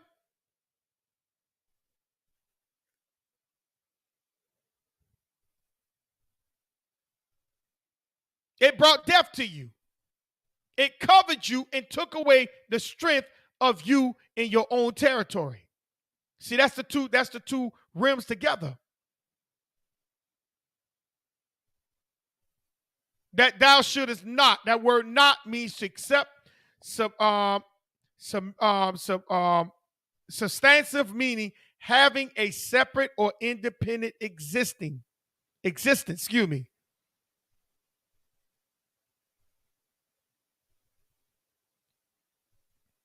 He didn't supposed to have an independent existence. He was already put under law. But when he ate, it separated him. Adam was asked, who made it known to you about your attitude changing towards a counsel and towards an aim by what? Indirect or deceitful methods. Who told you about this? Who made it known to you about the methods that you are now using? After consuming more than from that tree, results that had what? Special conditions. When you were given an order that if you were not ready or authorized, it will abrogate, which means repeal or abolish, of the law, right, or agreements that you had over the garden. It abolished it. So since you did, so it covered up your height, meaning his position, because Adam was a lord. It covered up his position, let them have rule over the earth. It covered up his strength. He no longer has the power to move or make anything happen. It covered up his rank, meaning he's no longer the head. It covered up the judging qualities that he had, which gave him an independent existence after he ate. And independent means he's no longer connected to anything. That's why the divine one, the creator, asked him, who are you? Who are you? Because what if a seal now start to act like an elephant? You're going to look at that seal and like, what? Huh? What if a snake start barking like a dog? See, those are two different frequencies. Who are you? Let's go to verse 12. And the man said, the woman whom thou gavest to me, who thou gavest to be with me, she gave me of the tree, and I did eat. Now, Adam is now answering the fallout. He's now answering the creator's questions or concerns. And he said, the woman whom thou gavest to be with me. Now I want you to pay attention to that because this is very important. The man, meaning this is the specific man, male. This is Adam. So Adam is now thinking. He's thinking. Okay? This means Adam had time to think. because the word and means to think. He have time to think about what he's about to say. And he had and he more than likely knew that taking the responsibility would get him more deeper in trouble. Because he understood about Numbers 30. He was supposed to have disavowed what his wife was doing. He understood about Deuteronomy 23:1, about being emasculated. He understood that. Let me grab a scripture for you. I'm going to show you what I'm talking about. Let's go to the Apocrypha. Let me grab it real quick. Give me 1 second.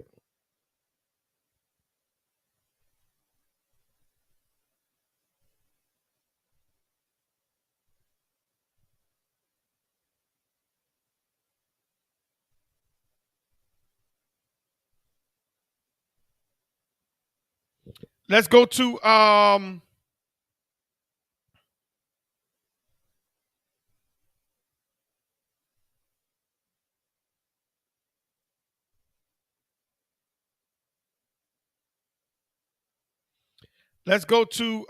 Second Esdras, the 6th chapter, verse 54 through 59.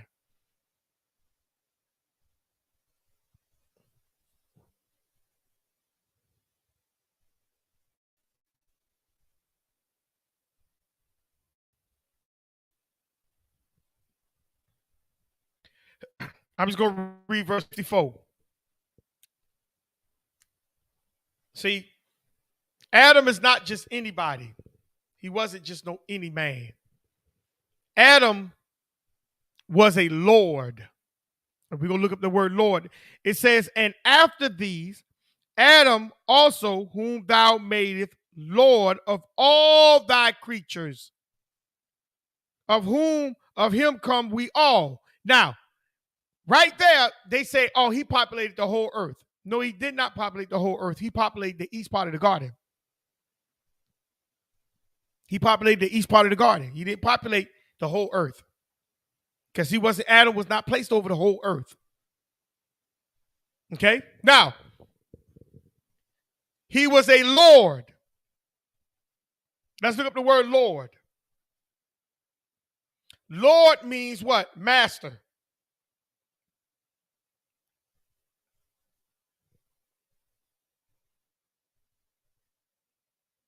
Lord means master.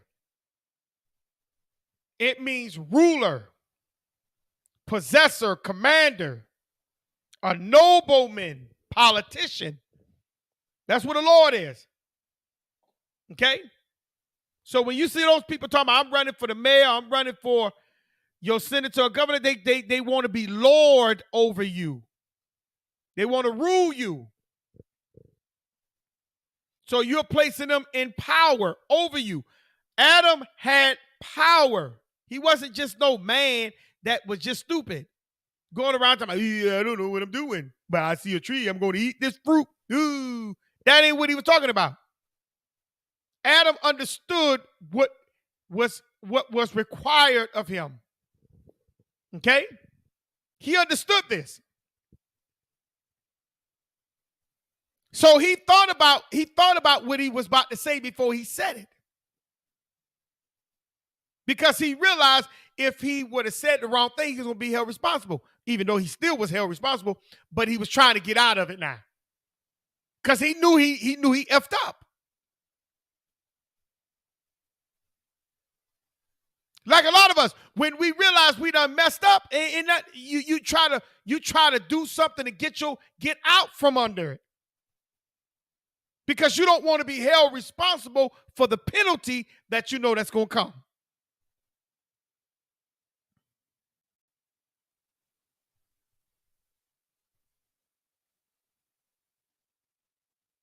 So he didn't want to take responsibility.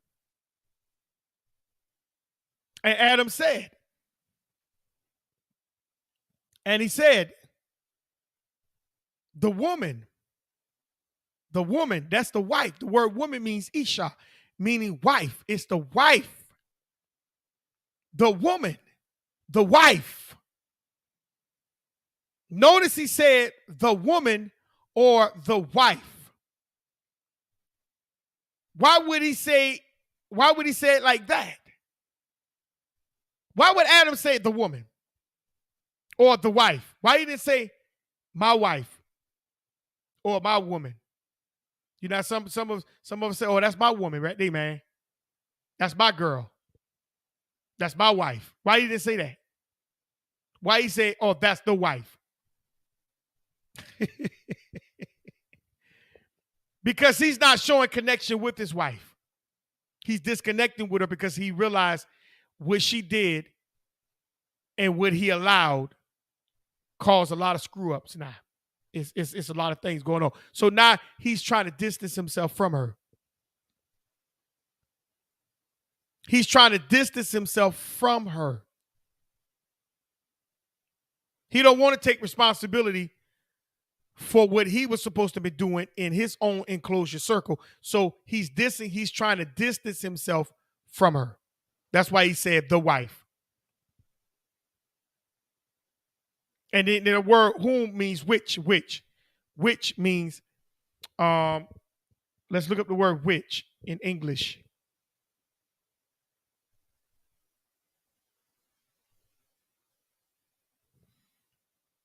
Which means asking for information specifying one or more people or things from a definite set. So he's saying, look, this is the information. He said, I got the information that this was my wife from you.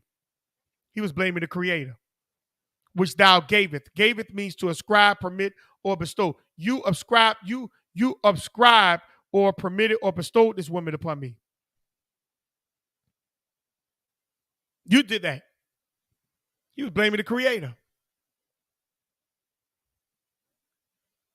So Adam said his wife was bestowed onto him. So he was not taking responsibility for his choice in verse 21 in chapter 2. When it says the word one. He took one of his ribs. That means a certain one. One. He chose Eve. He chose Eve. Now, some of y'all gonna say, no, the scripture say he gave to Adam. The Bible said the Lord brought her to Adam. No, Adam chose Eve. And now he don't want to take the responsibility for what he chose. And he says, whom thou gave to be with me. And that word with means what? Against or from. You gave her to be against me. See, this is what he was telling. This is what he was telling the creator, or you gave her from me. He was blaming the creator.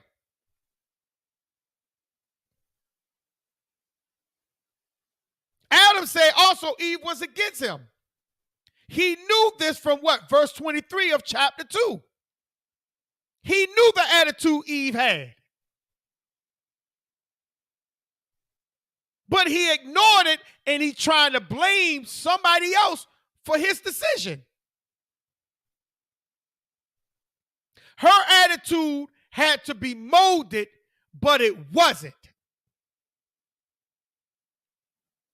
He didn't mold her attitude. You know, a lot of times women have very good qualities, but the male don't know how to mold that female the right way.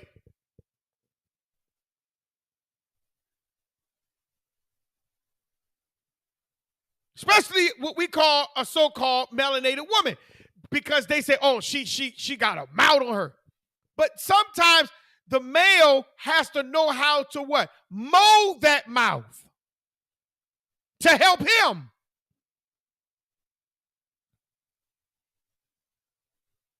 Because she's your helpmeet.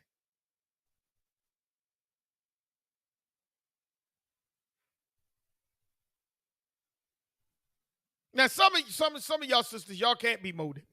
Y'all just trash. I'm just being honest. Y'all, some of y'all just trash.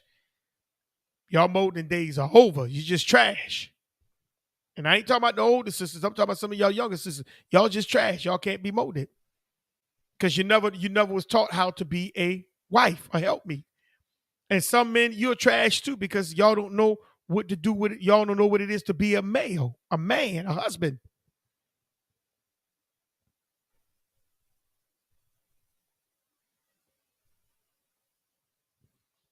So he said that she was against him. He knew this from the beginning. But did he help mold? Did he help try to bring her to him? No. He accompanied her. I told y'all that. He accompanied her, meaning he made her feel comfortable in her mind. He didn't challenge that according to Numbers 30. He allowed Deuteronomy 23:1 to take place, meaning she emasculated him mentally. She emasculated him. So he says, because all that happened, she gave. She gave, meaning she permitted or employed me. She permitted or employed me. Look what the word employed means. Look it up for yourself. So notice Adam was saying he was employed by his wife. Employed. Employed. Employed. He was employed by his wife. And employed suggests the use of a person or thing that is what? Available but idle. Something is available but it's idle. What it means to be idle. Idle. Let's look that up. Something that is available but idle. Idle means what? Of a person avoiding what? Work. Lazy. Without purpose or what? Effect. Pointless. So Adam was Adam was lazy. He wasn't even moving according to his purpose. Adam was avoiding work. That's why she employed him.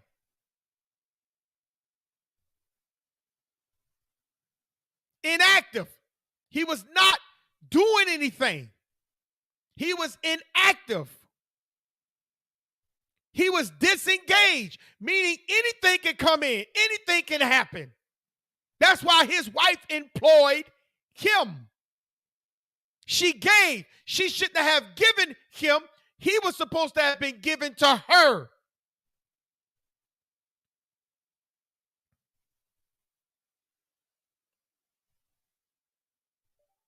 Adam was disengaged. He was not even moving in according to his own purpose. So even if his wife was doing, and he realized his wife was doing that, he couldn't stop it. Because he wasn't even moving in his own purpose. He was disengaged. Think about that. He was disengaged. He was not moving the right way.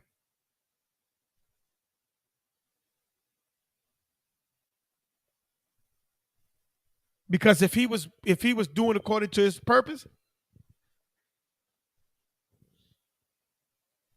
if he was doing according to his purpose, if he was doing according to his purpose,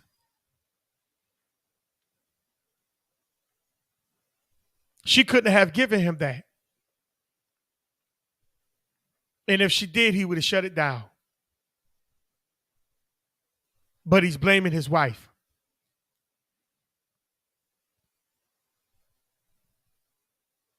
She employed me on account. The word of means on account of.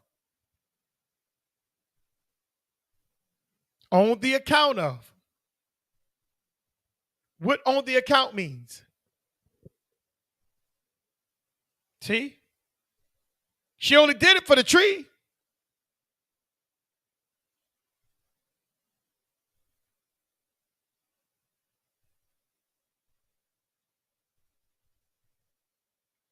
She only did it because of the tree.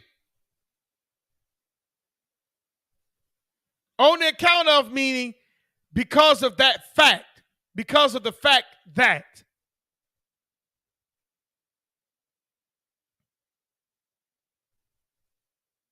She only did it because of the tree.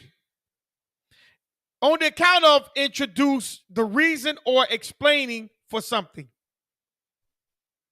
Why did she employ them? Because of the tree. He wasn't doing nothing. He wasn't doing nothing, so she employed him. Because this joker was disengaged. This joker was idle. He was available to do something, but he was idle, meaning he wasn't even moving in his own purpose. So he couldn't do what number 30 said. Numbers, the 30th chapter. He couldn't even do that because he was already disengaged. So she employed that joker on account of herself dealing with that tree. Because she was already in that tree. She already saw her future. She already saw her purpose. She already understood the things that was going to make her build her up and etc. She already knew that. She already knew that.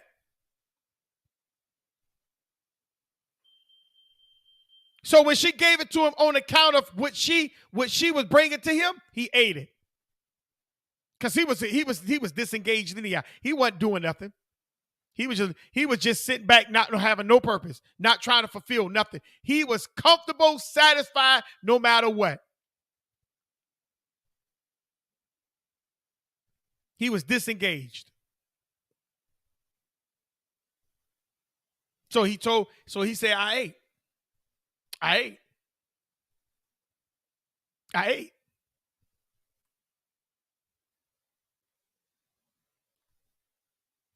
Let's go to verse 13. He blamed the woman. He said, that's the woman that you gave me. See, that's a lot. The Creator did not give Adam Eve. Eve chose Adam. Adam chose Eve. Excuse me. Adam chose Eve.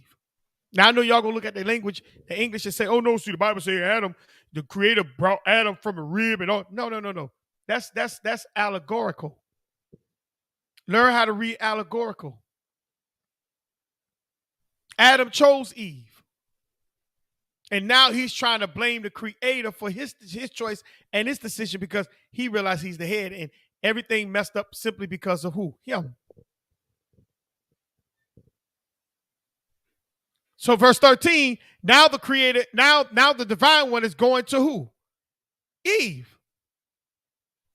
And verse 13 says, and the Lord God said unto the woman, what is this that thou hast what? Done.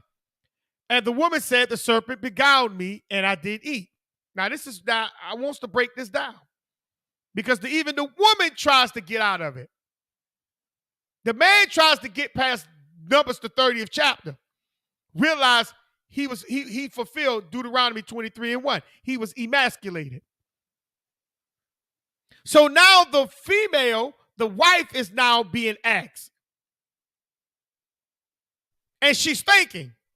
And she began to now utter. So the woman, so the conversation that is coming from the what? This is the conversation that is coming from the fallout. Now the conversation now then turned from the husband now to the wife. And now the divine one, the judge, the ruler, the Creator, he now is now uttering to the wife. He asked her, what this? What is this? Let's look at that word this. This refers to a specific thing or situation just mentioned. What he was talking about. The role of Adam. So if he was talking about the role of Adam and the frequency of Adam, don't you think he's now mentioning the frequency to the woman? Because if Adam moved away from the antenna of his frequency, the female is, who's the frequency of the female? The man.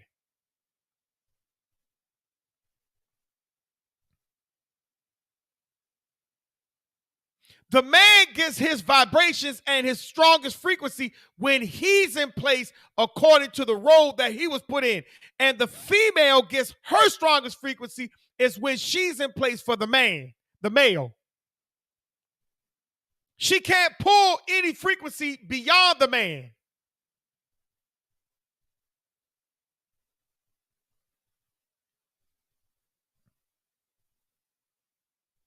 So that's why he said, "What is this?" Referring to he's referring to a specific thing or situation just mentioned, the roles. So the specific thing that is being mentioned to her is her role as being a what? Helpmeet.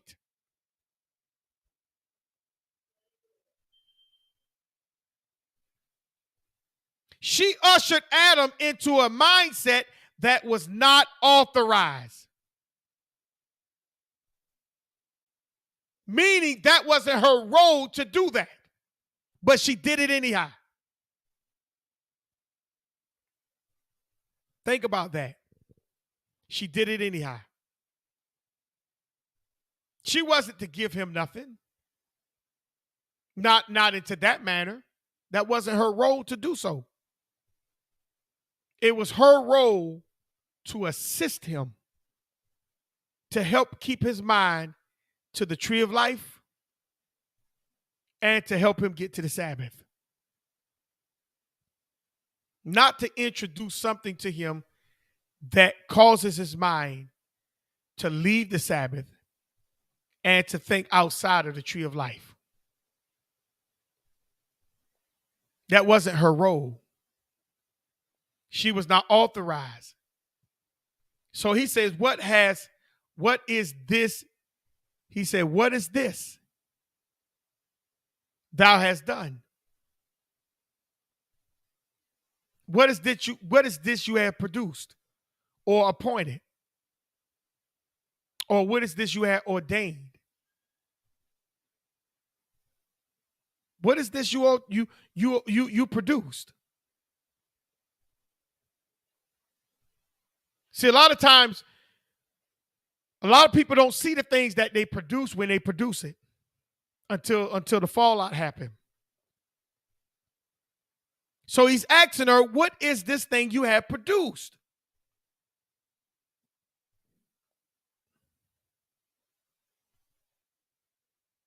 See?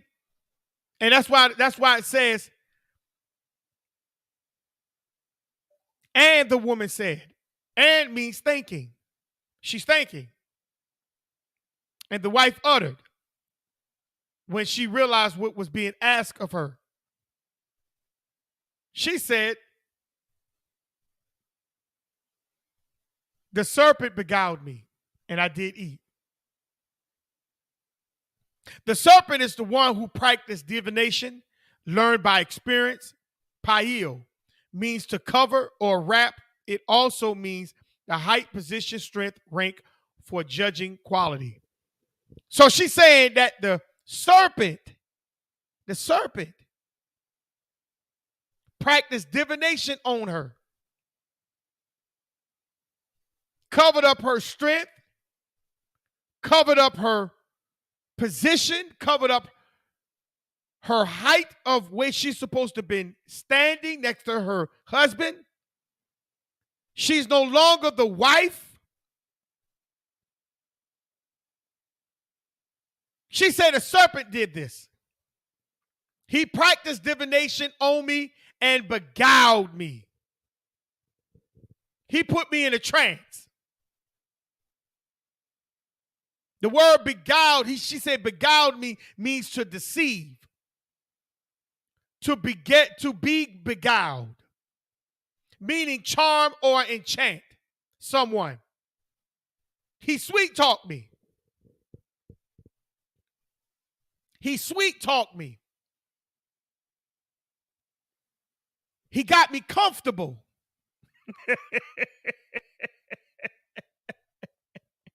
He got me, he had my mind moving.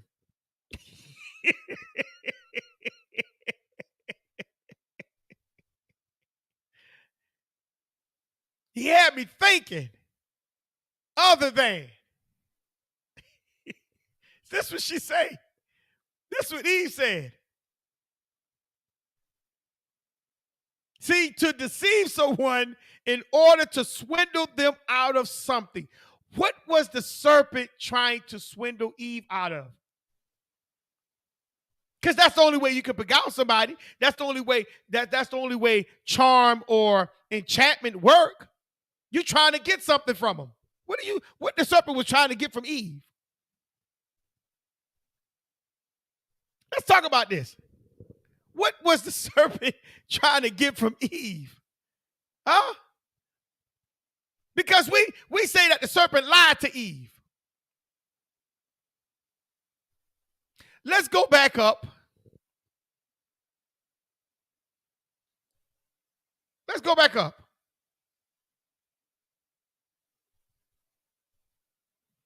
Let's go back up in chapter 3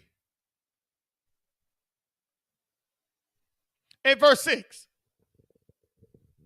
I'm just gonna read the top part to the first comma. It says, and when the woman saw that the tree was good for food, she saw.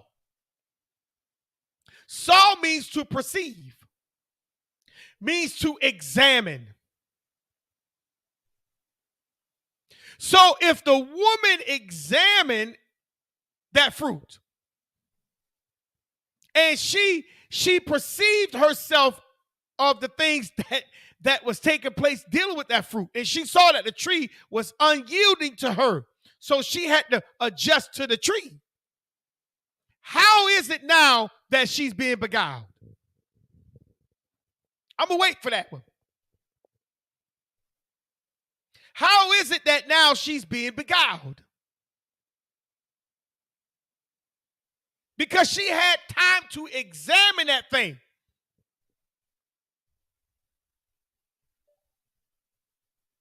It wasn't that he put a gun to her head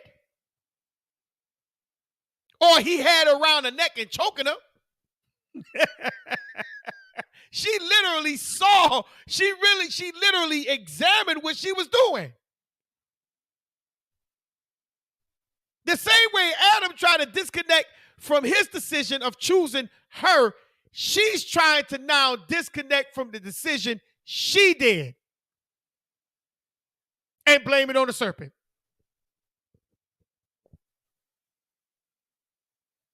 She saw that the tree was good, pleasant. Let's read verse 6. And when the woman saw that the tree was good for food, and that it was what? Pleasant to the eyes, and the tree to be desirable to make one wise, she took of the fruit and thereof and did eat. So you telling me that she was beguiled after she examined all of that? No, she did that deliberate. See, her role as a wife was in question. Her role as a helpmeet was in question. Her role as assisting her husband was in question. The same way the role in dealing with Adam, for him being emasculated and for him not disavowing what his wife was doing was in question. His rulership, his authority, his jurisdiction, his power was in question. See, the Creator is not going to go back and forth and argue with you. Nah, see, you should have did. The Creator ain't about to do that. He simply asks a simple question, and what your response is, that's what your response going to be. Adam tried to disconnect it. That's why he said the woman, the wife. And then he tried to shift the blame and say, what you gave me. But it was his decision of who he chose. He chose her. And even if you say the Creator brought her to him, he still could have said, no, I don't want her.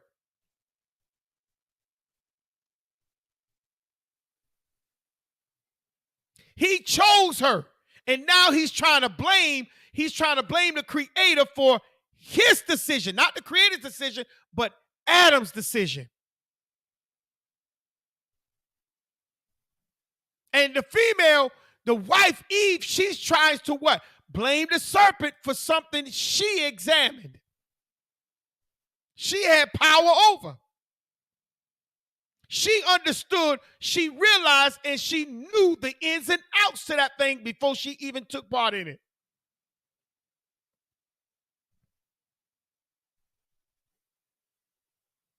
And now she gonna say she was tricked. He was beguiled. He beguiled her. What did the serpent want from Eve? Some of y'all say, well, he had sex with her. Well, I don't see that. It was something they say he beguiled her. The serpent didn't ever say he wanted something from her. But she said, she made that claim, not him, not the serpent. Eve made that claim. So she felt all tenderoni up. She felt all soothy heart. Her heart melted like marshmallows. She did all that stuff, man. She lied because she didn't want to take responsibility. She didn't want to take responsibility.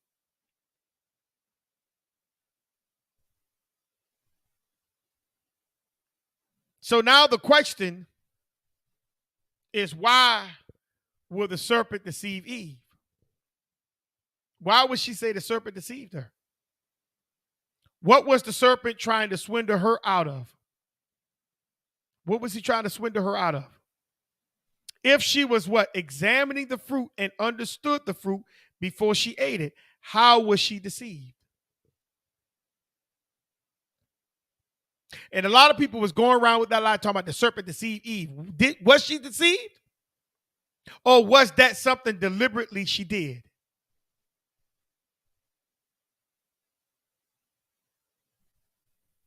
Make sure you press the like button, and the share button.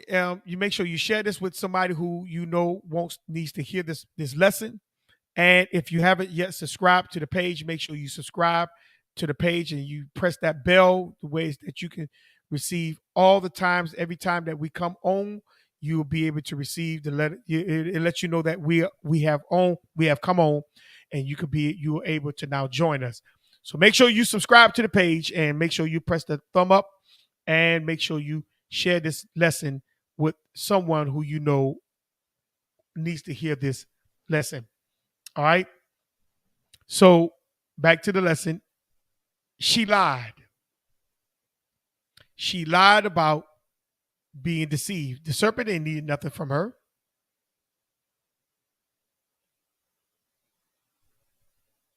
She's blaming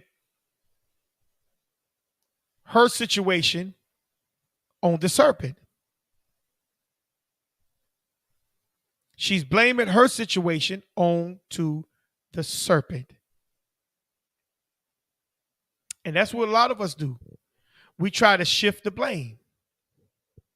We try to shift the blame to everything else except you who are at fault.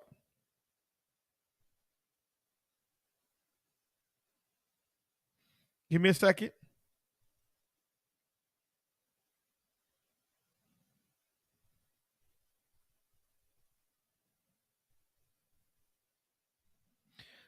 Let's grab a couple of scriptures here. Let's go to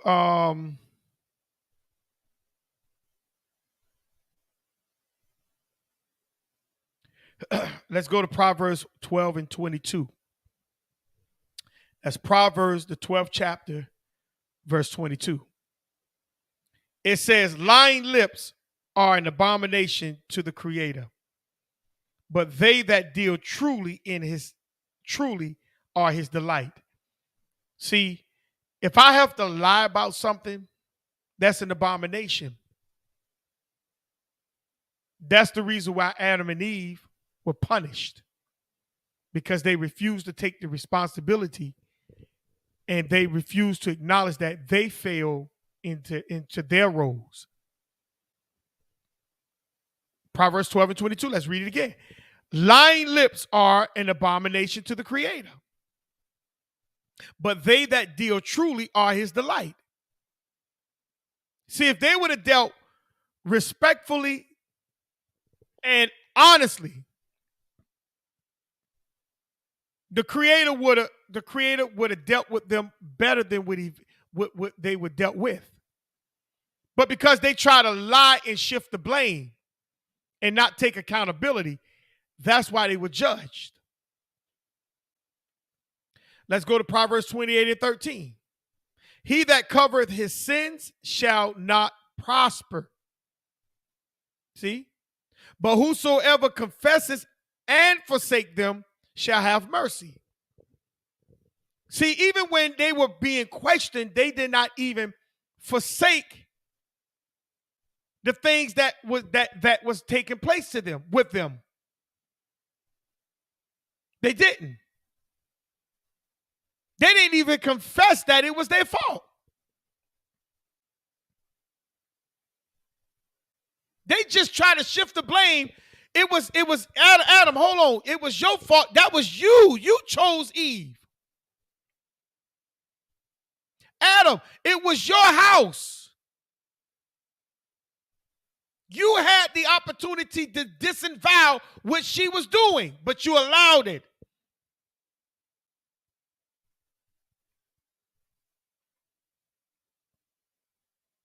Eve, you were supposed to have been helping your husband. You didn't supposed to have been operating outside of your husband.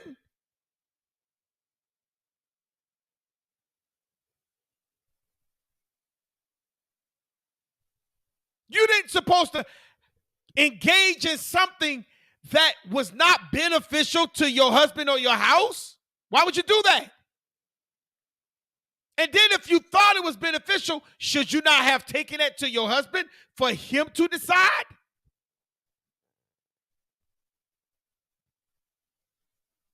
But they'll cover it up. They cover it up.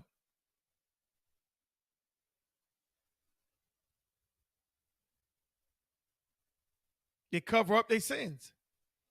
And that's why the prosperity left them. It left them. They had no more power. They had nothing.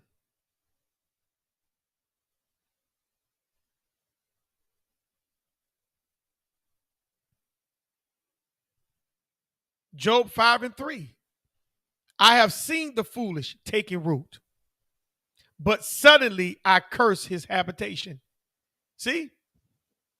The foolish took root. Adam and Eve became foolish in their habitation, and that's why the habitation where they were living at was cursed.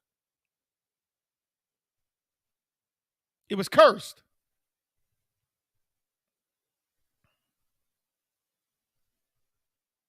It was cursed.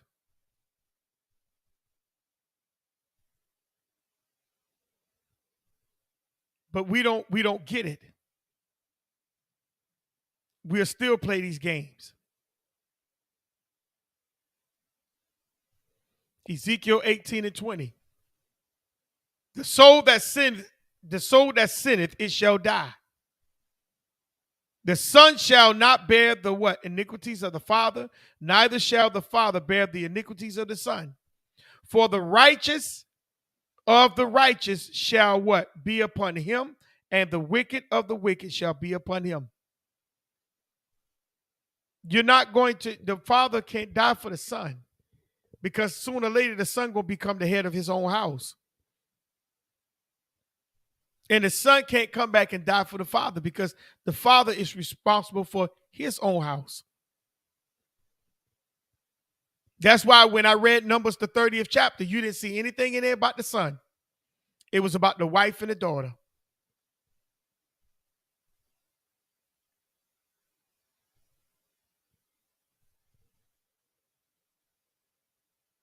So that's why you have to be very careful in how you read the scriptures. You have to be very careful in how you read the scriptures. Everything is about the father and the wife.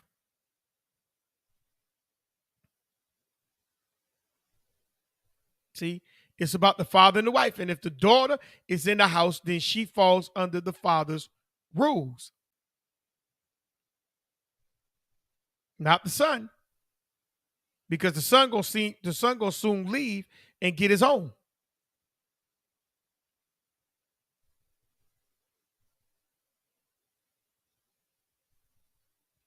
Let's go to Job 19:4. And be it indeed that I have erred, my error remained with myself. So if you fall out of line, that thing will remain with you. It's going to remain with you, family.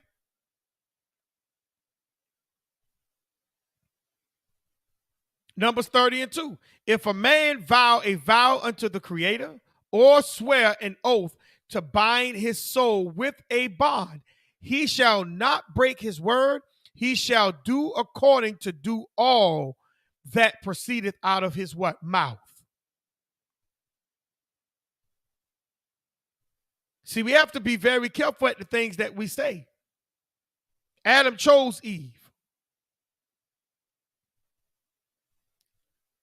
Exodus, the 20th chapter, verse 16. Thou shalt not bear false witness against thy neighbor.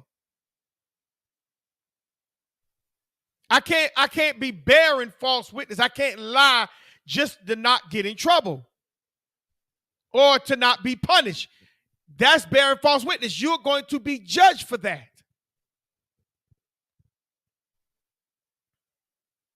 You're going to be judged.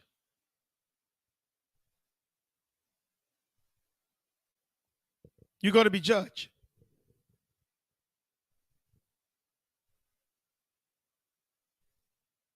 So I have to be very careful. Adam and Eve chose to do what they did. And now judgment is there. Judgment is there. Judgment is right in the garden.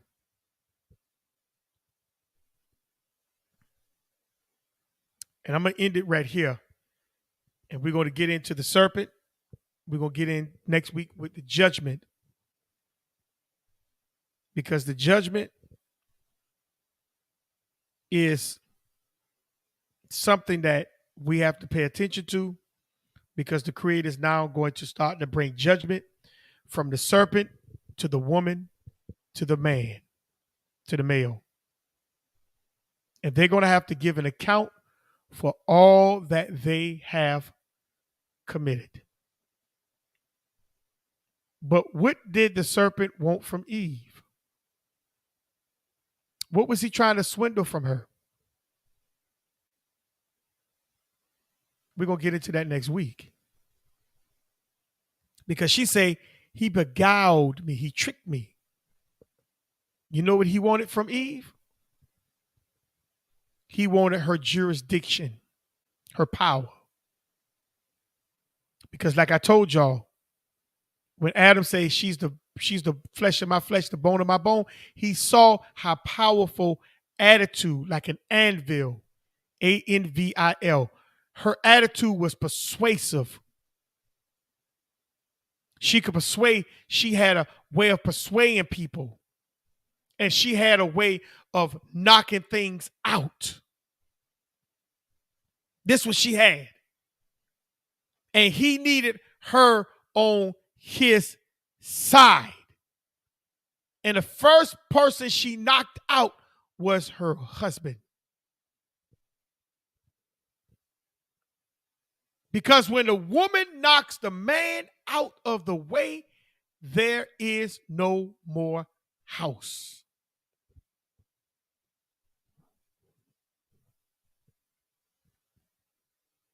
The house is gone.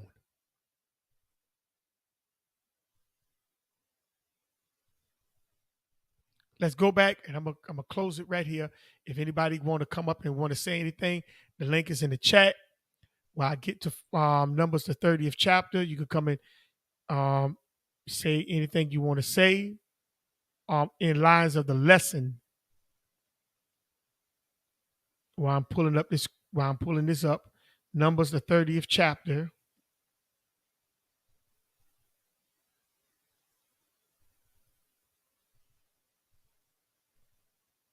Numbers 30. Because he understood he needed the man out of the way.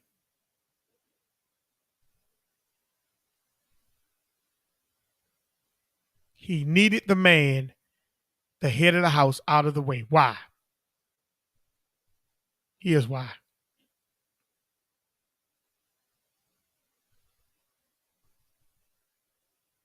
Numbers 30 and 15. But if, let me start at verse 14. But if her husband, although altogether hold his peace at her from day to day, then he established all her vows or all her bonds, okay, which are upon her. See, she got all these things that accumulated on her. He confirmeth them because he held his peace at her in the day that he heard them. See, he held his peace. What happens when he holds his peace? She's gonna bear judgment for all that stuff. But look at what 15 says. But if he shall in any ways make them void after that he had heard them, then he shall bear her iniquity. Did you see that? The husband does that. The husband does that. See, not somebody from the outside. It's the man that's on the inside. He carries the burden for that woman. See? Because why? Let's go down.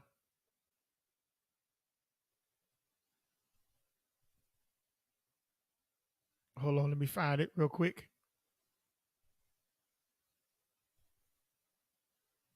Look at what verse 13 says. Every vow and every binding oath to afflict the soul, her husband may establish it, or her husband may make it void.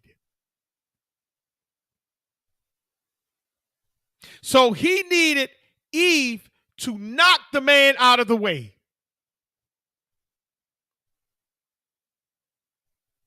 Because there's a bigger agenda that's in play. We're going to get into that next week.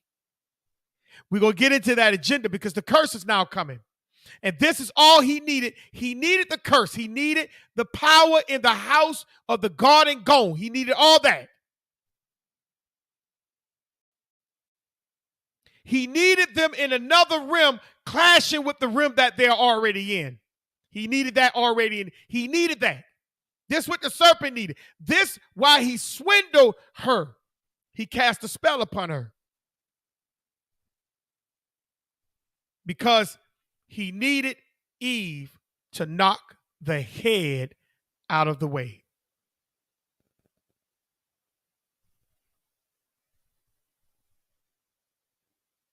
And when the head is out of the way, there's what you call the war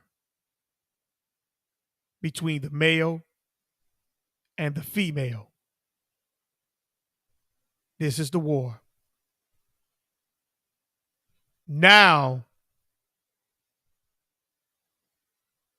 we're going to see his agenda. The serpent, the spell casting. Is it still there? Did it follow the male and the female after judgment? This is why the serpent approached her. He wasn't going to approach the man. Because it's not saying that the woman is the weaker vessel. The weaker vessel in Greek, that's talking about she's soft. You have to protect her like your scrotum. Because men, you don't like to be kicked or hit or touched real hard down into your privy part. That's weak. That's your weaker area. And that's how you're supposed to protect your wives. You're supposed to protect your women as she's like your scrotum. It's not saying that she can't fight, but that's your soil. That's precious.